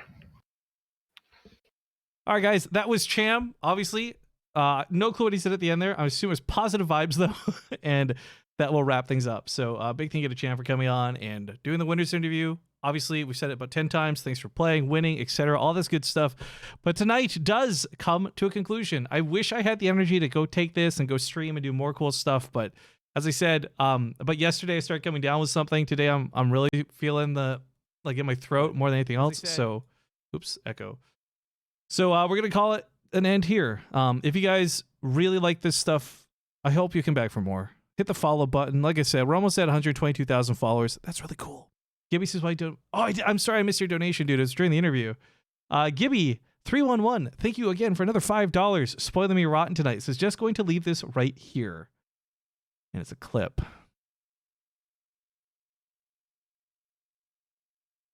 His opponent. But the thing is, the Mutas can keep Cham at home for a long time.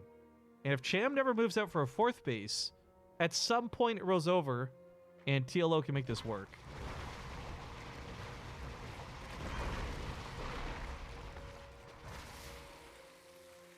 Why is there a ship command? If this is me in the fact race, it is me in the fact. God damn it. TLO's APM, I know. Oh my god, it's so crazy. I explained this before the series started, guys. Don't worry about it. The APM's not that crazy. What else would we ship? You know what? As cringy as it would be, I'd rather see you guys ship me and Zombie Grub. Nope. Stop right there. All right, we done with this clip. Thank you for the $5. All right, guys. Thanks again for watching tonight. I'm gonna wrap things up here. You know what? Normally I go host like whatever, but I see Dodger is streaming, and we were talking about Dodger earlier in the cast. So we're going to go give Dodger a raid. She usually has like follower mode or sub mode mode on. I don't know if it's like that tonight. But either way, thanks again for watching. I'm going to end the stream here with some commercials. We'll go host Dodger. She's playing Apex Legends. You can have a good night, and I'll see you guys later. Bye-bye. Thanks again for watching. Oh, yeah, follow Discord! ! Discord in the chat! And on Twitter and shit. Fuck. Bye.